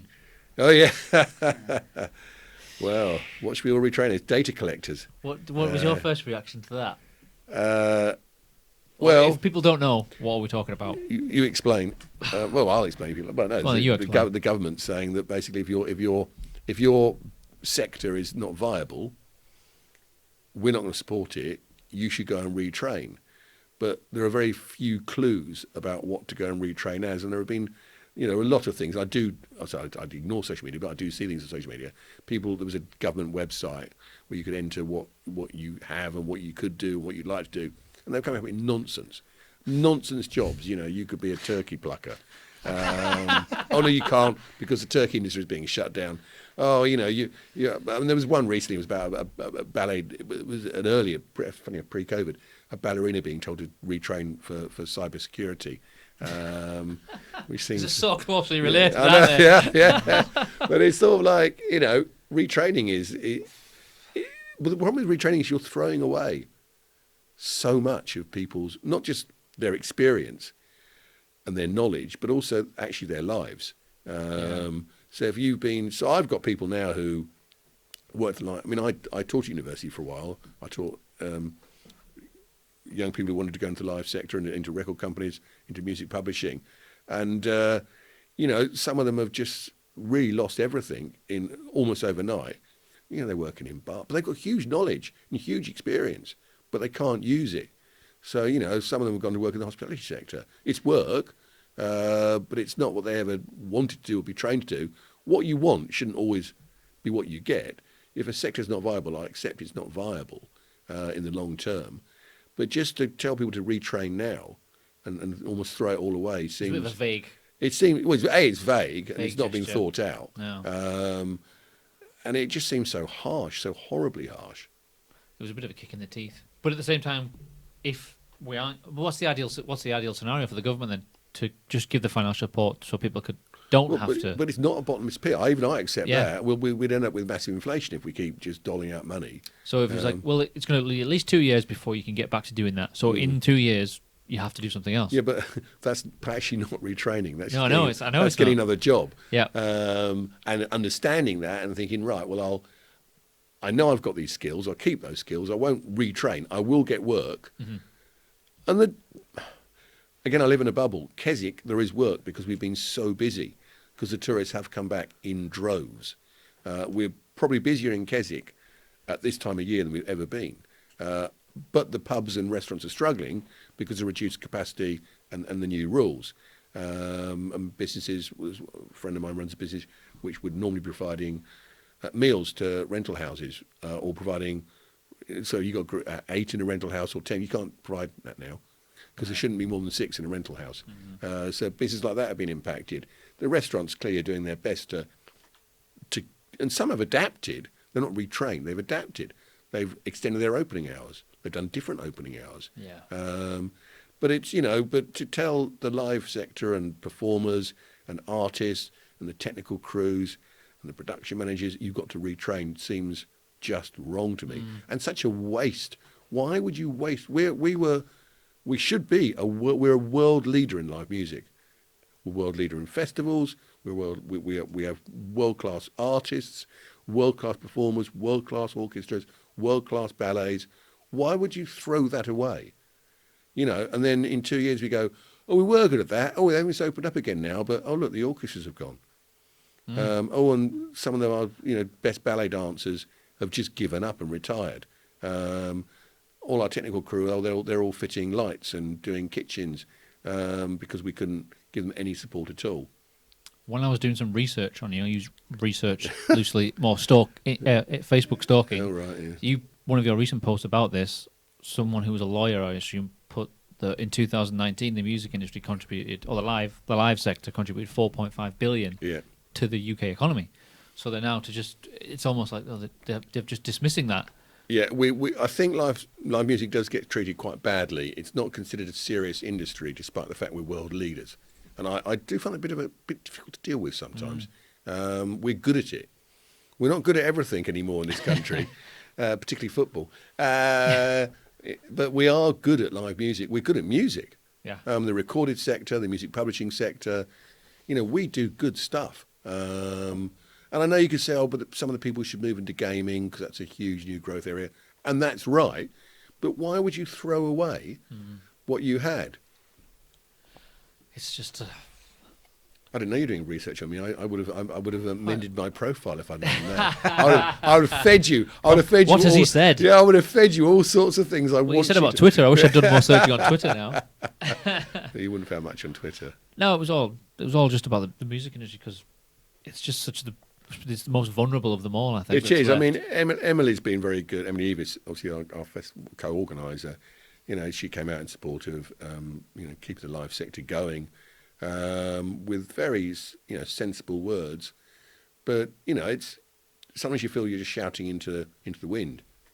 Yeah, because I'm not in a band anymore. I've not physically been in the music industry for over 3 years, but producer tech still is. Yes, I am. Not just the thought of trying to want to be busy, but not being able to just do a gig. Yeah, we had a hell of a year lined up. Yeah, loads of festivals and gigs. And exactly. Just gone. Just gone. Yeah. A lot of them moved over to next year, which is good. What's going to happen next year? Did a lot of festivals go virtual? Did they try? Some did. Some did quite well with it. I think Tomorrowland, the Dutch festival, that was the one, yeah. did a version.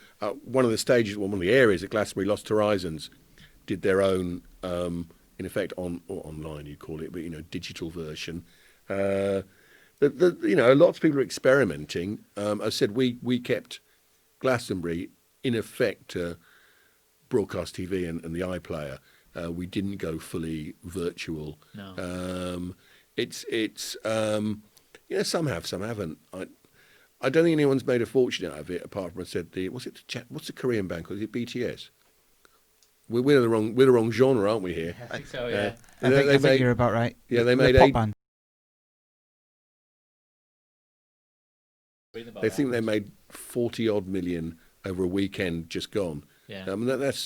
That's more than they'd have made touring. Oh, absolutely. Substantially more than they'd have made touring. So I think this situation will force a lot of festival organisers to figure that out because they don't know how long they're going to be in this situation before. But at the same time, I always say the Glastonbury experience, because you're at Glastonbury, you can watch it on TV. I wouldn't want Glastonbury to try and do anything like that. You can watch it on TV, but or you can watch it in a virtual. It would take away some of the uniqueness of it. Well, you can't smell everything, which you can't smell the farm. Yeah, may or may not be a positive side, but there you go.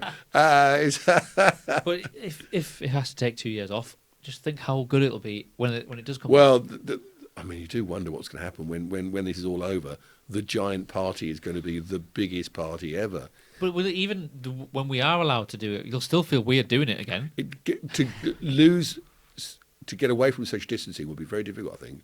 Like shaking hands, putting your arm around. No, someone. it is. Yeah, it is. I mean, now someone coughs or sneezes, you go. I know.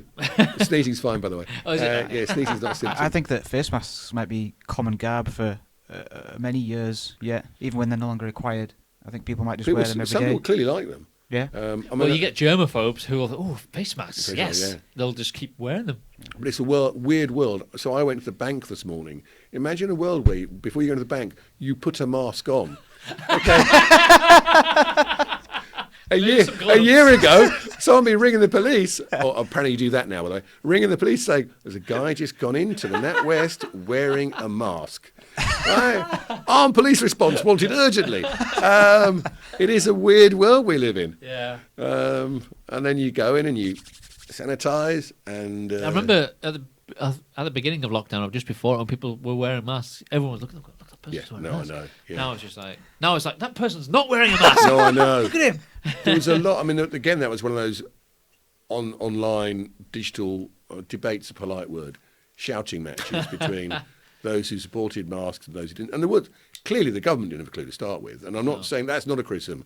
No one knew, and the science. Yeah, wasn't there a clip of Boris saying, "I shook everyone's hand"? Yeah, he did. He's yeah, like, proud of the fact. And then he got COVID. Yeah, But there was lots of people saying we don't want masks, we don't want masks, we don't want masks, and I think they are to an extent socially difficult. You can't see someone's face. I don't enjoy wearing one at all. No, I don't. Really, not at all. The only thing that's making me conscious of it is old people. It is. It's protecting other people. Yeah, and it's not really about me. That's why I would wear a mask. I find it bizarre that a lot of old people don't wear masks. So the bank I went in today... Is it a generational thing? Well, the lady in front of me, who was substantially older than me, wasn't wearing a mask. And I'm thinking, right, I'm wearing a mask to protect you, but you're not wearing one. Yeah. And then I went into a small shop. There was a man walking around with an older man with his mask round there. I've seen a lot of that. I said, we're doing all this for you. Right. And you just don't care. No. But there you know, that is, again, a small minority. Social distancing, I think we're going to have for a while. And it's going to be hard to wean ourselves off it. Alcohol will help. Well... in some ways. I should say. Yes. Yeah, once we've told, it'll be like the point of we're told it's okay to go back to normal, but some people just will be like, it feels weird. I think we're both right. People might still keep wearing masks. It'll be the not opposite. that many, It'll be people the might. opposite to when we were told we're in lockdown, you can't do this. That was weird. Then to the point where we're told we can go back to normal now. Yeah. People will be like a bit fragile. It'll be very interesting, I think. Some people in different parts of the world wear masks anyway, even before. Yeah, no, absolutely. Like in Asia, a lot of parts of them wear if masks. they're generally unwell, they might wear a mask in public to protect other people. That's just a thing that they do. I mean, you do see in London. I mean, I don't go to London regularly. I do go to London before. Used to. That a lot of Chinese and again Korean visitors would wear masks in Oxford Street. Because they're like bothered about the fumes. Yeah, that was pollution. Yeah. That was pollution. But yeah, I can still people still doing it. Some people walk around with masks on, and they're nowhere near anyone. Yeah. So you either might end up like that. You'll just out of habit. Some people just got used to it. Yeah. I noticed the other day when it's freezing cold, it was actually keeping my face quite warm. Yeah, quite nice. I've got a snood mask, and that was quite nice. Well, it was quite handy that. So there's benefits, maybe just in the winter. I've got a skull face snood mask. I'm not sure it's appropriate really, but of course you are. Thing with the masks is now it's another excuse for people to get on their high horse and start pointing fingers at other people like, you're not wearing a mask. Well, you are wearing a mask, you sheep. Yeah. You do get that. I heard of a couple of people who met people like that. Why? Just get on with it. I remember some celebrities or actors putting on. Ryan Stiles was one of them. Who? Ryan Stiles from Whose Lines It Anyway, the tall Canadian guy. Okay. He put on, can everybody just wear a goddamn mask? I want to go back to work someday. Oh, yeah. I mean, but it seems just such a small thing wearing a mask. It's no great hardship, is it? It's not like they're asking us to do ridiculous amounts of things to try and keep safe. No, but we're probably not doing enough. Well, maybe. And is that right or wrong? And I said I'm like a weather vane. I sort of vary as the wind blows. I think most of us do. We're not doing enough, but changes. do we need to do enough? You know, if you're young, why are you being so nice? Why are you wearing a mask? What do you care? You should just tell your grand to shield and just carry on regardless. I mean, I'm not saying that's what I believe, but it is one approach. It is. Shield the vulnerable, and let everyone else get on with it. I mean, I'd be high risk. So, and I'm old enough to be high risk, so I'm not sure I should ever say such heresy.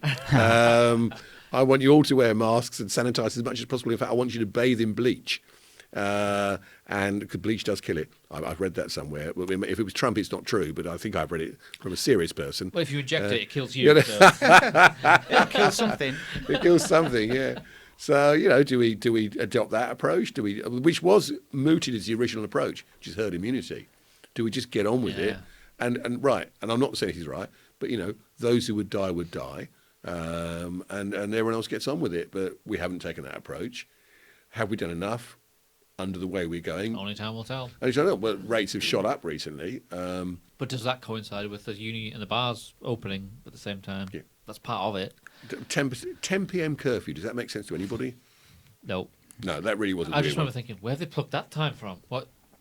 So if closing time was 11, now it's 10. I was like, yeah, but I mean, we've had non-staggered, we've had staggered closing times for quite a long time now. Yeah. And even the police say it's brilliant. Even though people are coming out later and tanked up, we don't get everyone out as it used to be at 11. you can't have everyone coming out at the same time. Everyone used that to. sounds like a great idea. Everyone used to come out at 11:15 pissed. Yeah. They did. That's how I grew up. You couldn't. He grew up pissed. No. that might be true as well. You couldn't really preload because the society wasn't like that in those days. And anyway, pubs didn't open until 6 o'clock. Yeah. So you had a fixed drinking time. And then the police had to deal with everyone coming out on Friday and Saturday night. It wasn't all week, drunk. And I'm sure, when the Licensing Act changed, was it 2003, wasn't it? It's quite a long time ago now. And one of the reasons New Labour at the time said was it will help the police. Yes, there'll be late night venues, and of course they cause problems. But interestingly, there's a lot more trouble. Nightclubs tend to be better run than they ever used to be.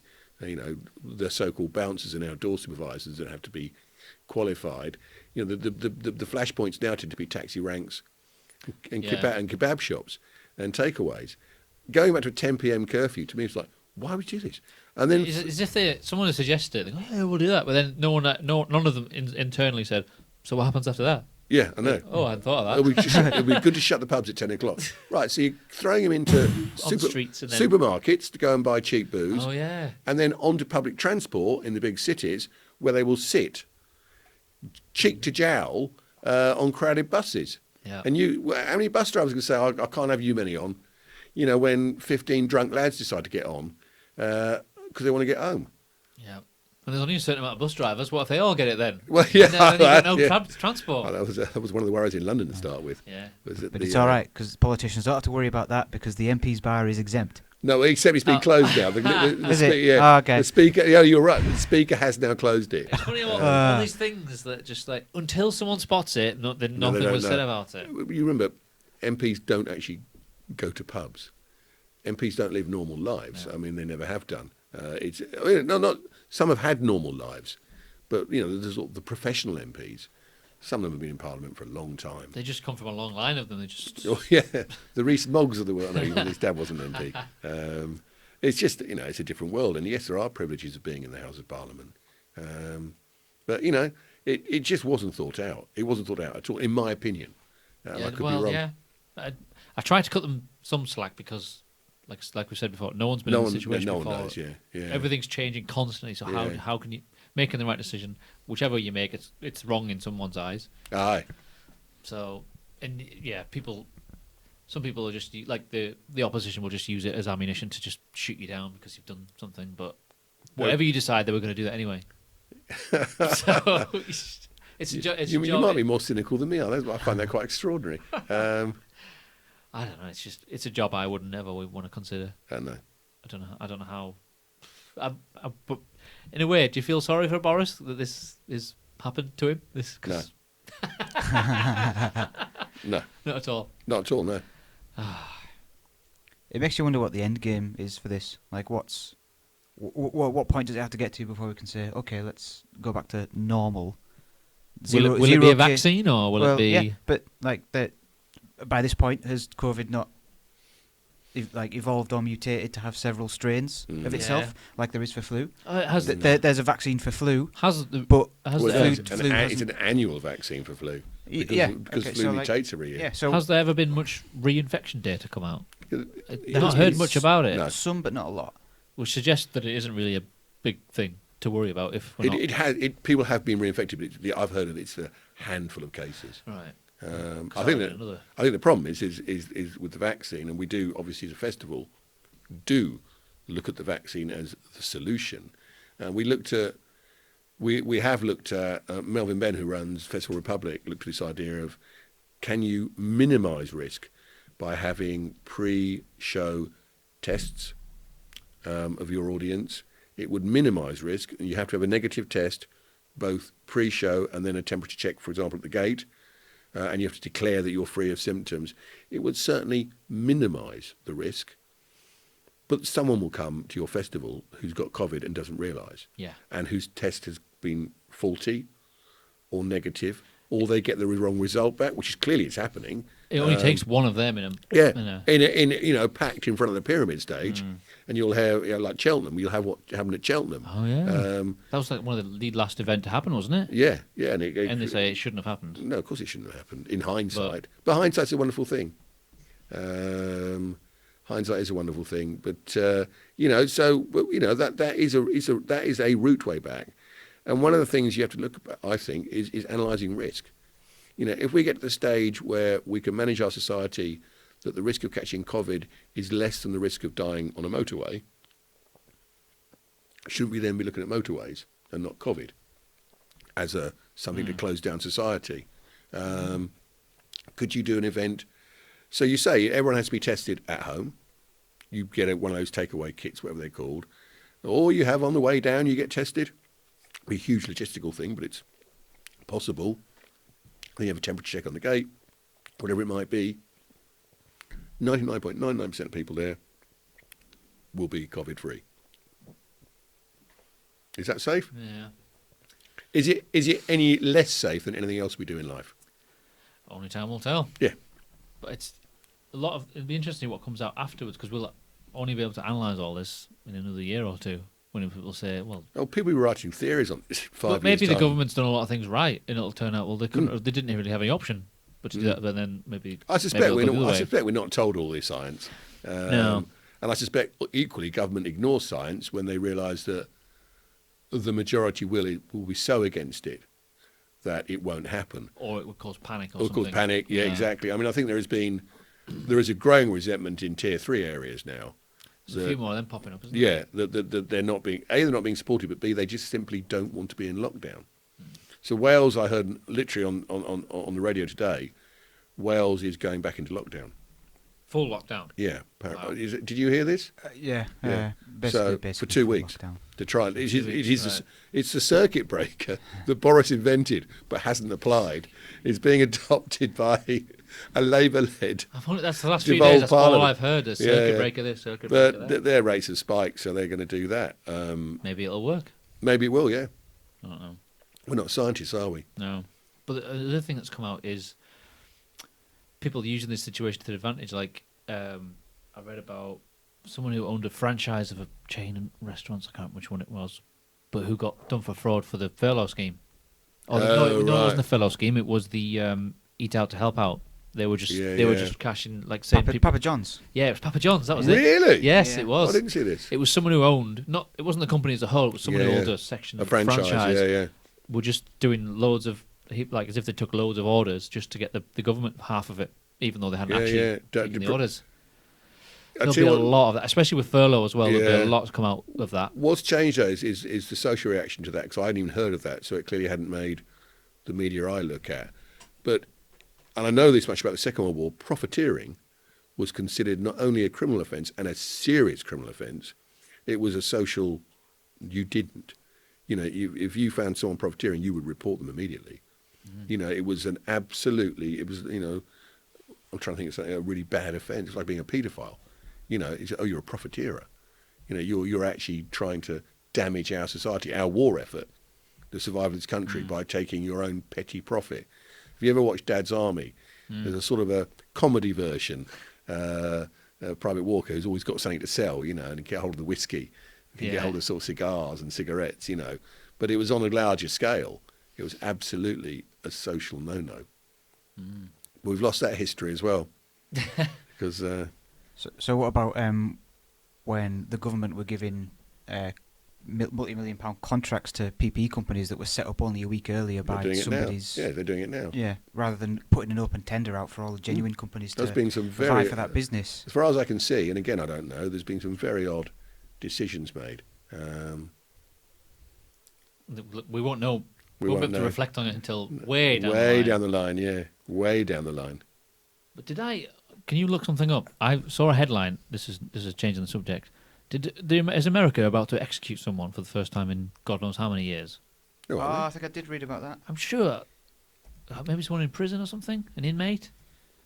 And I was like, It's still because it's still legal. I just in saw it on my 13 phone states, when I is was it? going somewhere, so I didn't have time to read it, and then, Oh, then look. it was gone. Here's a website: upcoming executions. they? What? There's a website? Oh my God. Oh my god, that can't be real. Wow. I didn't even know that was like an actual Oh, that look, was still there. happening. Here's a map, and there's only one one. This One must be it. thing. Okay. But it must be in there. If you Google the headlines, US to Oh, they are. execute. Execution scheduled for 2020. Holy cow. Is Well, there a headline? so- Is there a news story about it? Well, let's have a Go look. up to Google because They are still a democracy, and that's their choice to US to carry out first federal execution. that was it. federal. So that's Okay, federal. So federal- not state. So that's the federal authority executing someone. Wow, okay. What's it for? It must be for a. It's in jail, so Execution of a woman, right? Yeah. woman was found guilty of. What What's is the it? full screen one?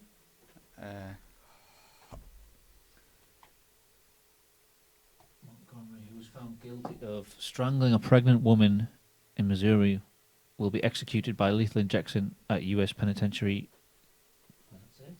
Terre Haute in Indiana. The department said in a statement. Wow.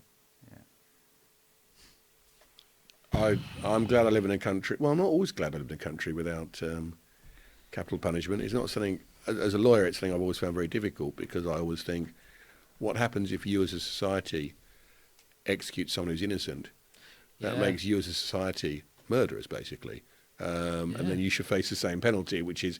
But I do, like anybody else, I do see some of the worst crimes and just think, this is so bad. Yeah. And the person who's committed it is so wrong and so evil. Yeah. And now they're going to be put into prison for the next 30 or 40 years. I know what you mean, though, because sometimes 30 years later, it turns out they were wrongly imprisoned. That's the problem. New evidence comes Yeah, to yeah, light. And yeah. but if they've been executed, Yeah, I mean, and again, it's, people say, oh, murder's wrong. I said, well, it's not always wrong. I mean, it's a society. Laws are there to try and govern society, but they're not always as clear as people think they are. So saying, oh, you cannot kill people, well, that's just not right. So doctors or assault people, doctors, obviously, when they do medical interventions, run the risk occasionally yeah, of killing someone. euthanasia. That's another really Yeah. difficult topic where Yeah. someone wants to have their life ended. Yeah. But our armed forces, clearly when they're in combat, can kill people. And that in itself creates problems. So there are cases that come out of the recent conflicts we've had where soldiers have done things which perhaps they've been said they shouldn't have done, perhaps to civilians, and people have died. It's so complicated. Abortion's another one. Yeah. A lot of people say that's murder. At whatever stage. Yeah, at whatever stage. And a lot of people are saying to counter that, no, it's not. I have a right as a woman within prescribed boundaries. It's like, it's my body, I can do what I Yeah. want. So it's very difficult when you try and apply. And again, what I've noticed with society as I've got older is we've regressed into very simple people. Again, the shouting thing.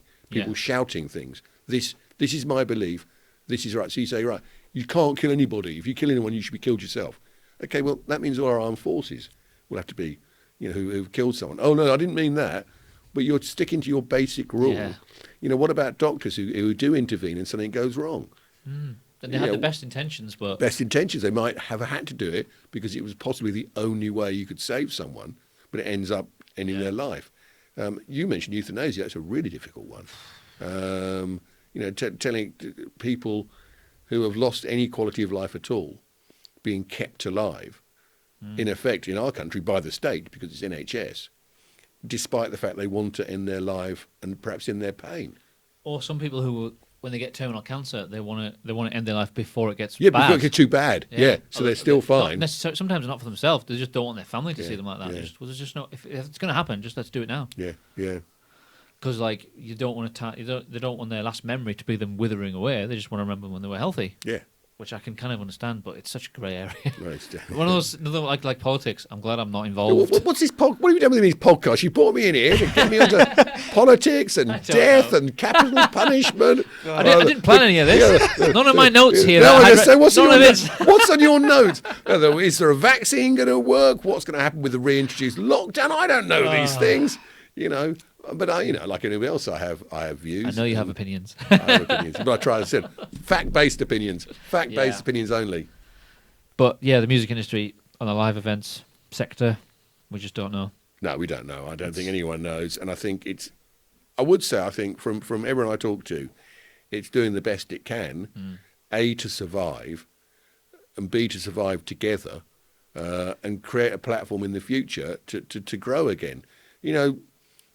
And I do listen to analysts sometimes. Most of the American analysts are saying 2022 is when we're starting to look at real growth, and there will be a boom. Mm-hmm. What worries me, there's a potential boom, but not the people in place, or the artists even in place. It hasn't fully recovered yet. Yeah. But we'll see. I mean, I have worked in business all my working life, and business tends to find solutions. At the moment, it can't, because there is no solution. But it will find commercial solutions, and governments will find other ways, I think, of promoting the arts and culture. Well, we're at that crucial time where these people that you were saying, they can only hang on for so long before you will lose them. And this is the point where the government needs to shit or get off the pot. Well, once a venue's shut, venues hardly ever reopen. Yeah. And they'll be turned into flats. I mean, by the way, it's not just retail's the same. I think once shops start shutting, I doubt a lot will reopen in high streets. In a way, I think it's just going to speed up the fact that it maybe they were closing. They were closing anyway. Maybe it is, but the live sector is different. The live sector was going through a period of boom, and has been for 20, 30 years. So it's slightly more galling when what is let's call it what the government would call it, a growth industry, is not only stopped dead but then said you're not actually viable. It's a kick in the teeth. But venues, they do struggle, but, good venues run well, do well. I noticed in the latest round of grants, I don't think any of the clubs that do, in effect, dance music have got any money at all. Right. And you do wonder why? Why is that sector not any more important going forwards? I was more worried that, as I said, all the money would go to the arts rather than rock and roll, as I do like to call it. But and that wasn't true. But why certain sectors might be disadvantaged, I don't know. No, it's a question we can't answer it. No, but it's worth. More than most, but it's worth commenting on, because I think people should be aware of that. That as a sector, if you love live music, we're running the risk of perhaps not losing it forever, but it coming back in such a different way. It could never be the same. It would never be the same, and people will lose so much. And I said it, I repeat myself, but we're so good at it. We are so good at it. It just seems a crying shame that it's not being almost cosseted. Is that a good word, do you think? Through this as something which is viable. It's very viable. And yet being told the reverse, basically. Yeah, the government don't seem to be... It's not a priority, Go clearly. and retrain as a frog sexer. Great. I don't know if that job exists, by the way. Other jobs sexing other animals may be available. But more conversations like this need to happen, I think. I think so, and I think it needs to be done in a measured way. And I do think, actually, the live music sector were very good about not being over preachy, not being over hysterical. I feel for example, working musicians, and they did have protests outside Parliament, and good for them. But it needs to be, it's difficult. I mean, and I accept ministers have other priorities at the moment. Of course they do. Secretary of State for Culture, Media and Sport will be buffeted at the moment by every single sport and every single sector in music and theatre, all trying to lobby him, all trying to get to him, all trying to get their their priority put forwards. It's not easy. No. None of this is. No. It's a bit of a minefield.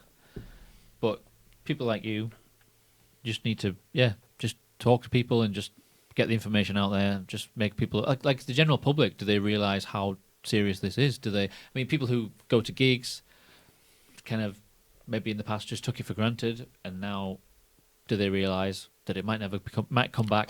Not at all, or completely different. Or completely different, yeah. I mean, I think it'll take something like a major venue shutting down, or a major event shutting down. People say, "Oh, really?"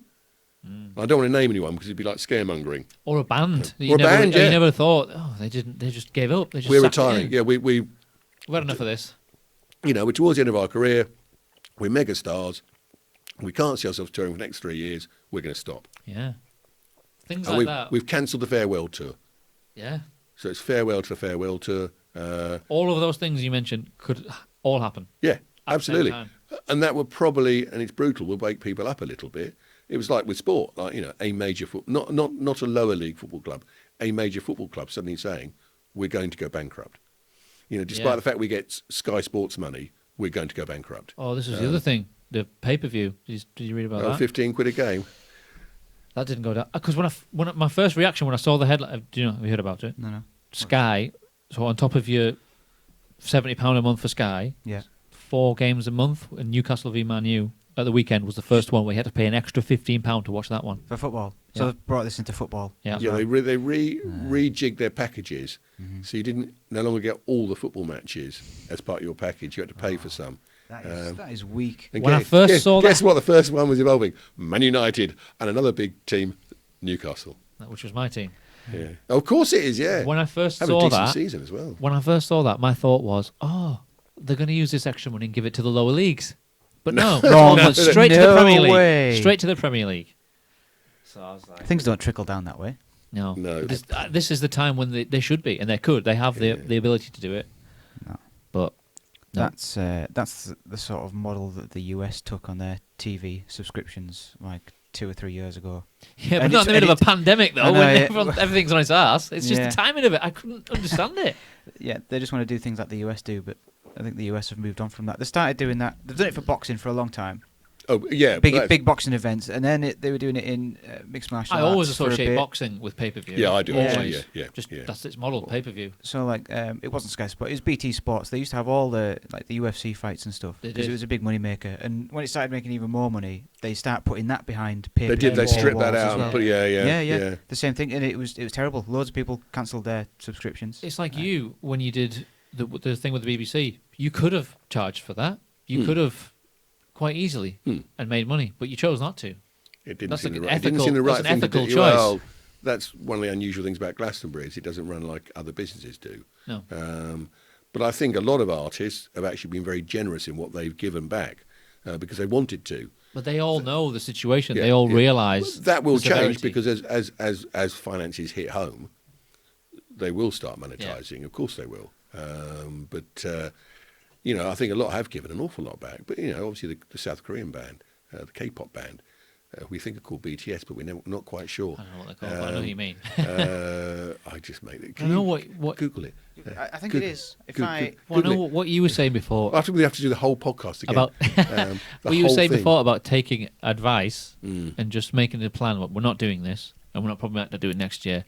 But because I've seen some events that have been rescheduled and then cancelled and then No, rescheduled 3 or 4 times lot of already. tours have, yeah. And I was like, surely that just makes it worse. No, I mean, we're going for 2021. Of course we are. Yeah. But There's a point But where- we're prudent. Yeah, Yeah. we're prudent. If we get to this point and nothing's changed, then Yes, we'll have to. you are right. Quite a few tours said, "Oh well, we'll put it back to October. Oh we'll go in January. Yeah. Oh no, okay. We think May. Oh, actually, we put it back to November 21. That seems more sensible. Yeah, there's a lot. There's a lot now. That seems yeah, to be yeah. the time when most things are getting There pushed are back some to. interesting economies. I have had debates with people about the economy of band supply. So traditionally, over the last sort of 10 years, there's been a shortage of headliners, major headliners for major events, and they have. We're fairly immune at Glastonbury because people want to play Glastonbury because we are, without being headed, iconic. Other festivals are clearly aware of it. Now, next year, and let's say things do get back towards normal, what will happen? Well, as I said earlier, some bands won't want to tour because they've got other things to do. But of course, there'll be 2 years worth of bands going for 1 year's worth of festivals, and probably some festivals will have gone bankrupt. Yes. However, will that push fees up or down? Well, you would say it would push fees down because there'd be more supply and less demand. But that depends on how many of the acts are prepared to do that, and can they adapt their touring to a lower finance business model. And quite a lot won't be able to without radically changing the way they do their shows. And it's whether or not then the audience will accept that. So let's go away from festivals and say, if you're a Muse and you're told next year you can't have your ludicrously large, we'll go at Muse, your massive stage with the massive lighting and the video walls and some UFO flying over the audience, firing lasers into the fucking air. He knows his Muse. Yeah. I like Muse a lot. What if you're told you can't do that? Will you just say, well, we won't tour then? We don't need to tour. We want to tour, but we could do another album instead. So there are all sorts of different things that might happen at the upper end of the market. At the lower end, if bands are being offered less money, some of them literally won't be able to afford to tour. And they won't be able to afford to get to festivals. The middle ground, will there be more events? Would that create more demand? Who knows? Maybe there would be a complete boom in sort of... he moves. He has legs. Extraordinary. I didn't realise that. He can move when he has to. When he has to, yeah. No. Again, it's interesting to think about these things. I don't know the answer, but people will be balancing those things up. And I don't envy the job of booking agents who've got a list of bands who are probably all saying, well, we need to do the festivals we were booked for this year. But the ones who are in an album cycle saying, but we need to go out next year as well because we've now got an album to promote. And you're a booking agent saying, right, I reckon I've got 100 top festival slots across Europe, and I've got more clients than those slots, and I'm also competing against other booking agents who would I'd normally be competing against, who've also got twice as many clients, bands who want to play those slots. So it'll be interesting. Some of the older artists may not want to tour again. If COVID's not gone, they may be going, right, we just don't want to tour. We won't tour until it is safe. Yeah. So the economics of festivals and major touring might be radically different. There could be some bands who they had just released an album and they couldn't do the promotion. They couldn't promotion. So they might just want to do it again next year. Absolutely, yeah. But then it might be the year after that. They'll have written a new album. Yeah. So that last because they've had nothing to do to you. Right. They've written another 3 albums. That's what they've probably done. There'll definitely be a lot of that. Yeah. We've written a double album now. Yeah. Let's hope we can tour it. Can we have a gatefold sleeve? Oh, you don't do them anymore. Except vinyl's come back, hasn't it? So they do. But you have still got your website? Did you have a legal website? I've stopped writing for it. Right. Okay. I just got too busy. Yeah. I ran a musiclawupdates.com. That was it. But it's not out of date. I have updated it occasionally. Does other people contribute to it? Yeah. Right, but really, I wasn't motivated in lockdown. You'd have thought I would be. I wasn't.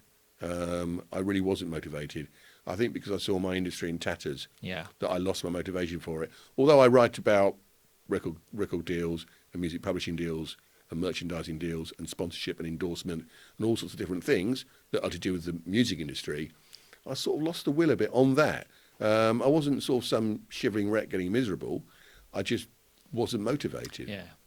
So do you still do some writing now? Very little. Okay. Bone idle. And if you did, where would someone be able to read it? Well, they can't. So I've done it. I would put it on there. Yeah. What is the website?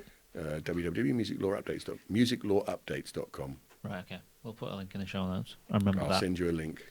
Well, thanks for joining us. It's been absolutely a pleasure to talk to you. It's not what I was expecting, but that's not a criticism in any way at all. It's been extremely interesting. You're a very good host and the techie guy. He knows his stuff as well. He does. And he's got legs. We know that. Yeah. See, viewers, you now know. He's made us look good. He's made Producer us sound Tech good. has legs. Tech problem on the ball. Yeah, absolutely. What's it been? 2 hours? Yes. That's it. Boom. Oh my word. That's worse than last time, isn't it? Worse or better? Or better, Come on, yes. come Sorry. on. Ooh. Dear, thank you very much. No, I've thank enjoyed you. it immensely. We'll do it again when something's changed. When something's when there's been a shift yeah. or We could see if we were right or wrong, couldn't we? yeah. We could come Yeah. back and analyse. There's going to be a lot of that, isn't there? Analyse our podcast and go, how stupid were we? How could we have got it so wrong? Oh, No, Boris, we can't because most of us have been going, we don't know. I don't know. President Trump was right all along. Yeah. Yeah, Yeah. I'm going home to drink bleach. Okay, well then. Do you think he'll get re-elected? No. Okay, I don't either. Do you? Yes. Yeah, but Okay. and I was wrong last time, though. There you go. No, I didn't think he would get it last time either. No. Did you? No, I didn't think of Okay, right. So, but therefore, this time I think he will. Right, We don't think okay. he will, so we'll do this again in 3 Yeah, years' time. Let's see how wrong we It were. might be yeah. 3 years' It time, might literally, be, yeah. before we're any kind of normal. Who knows? So. Who knows? Well, isn't the re-election next month? Yes.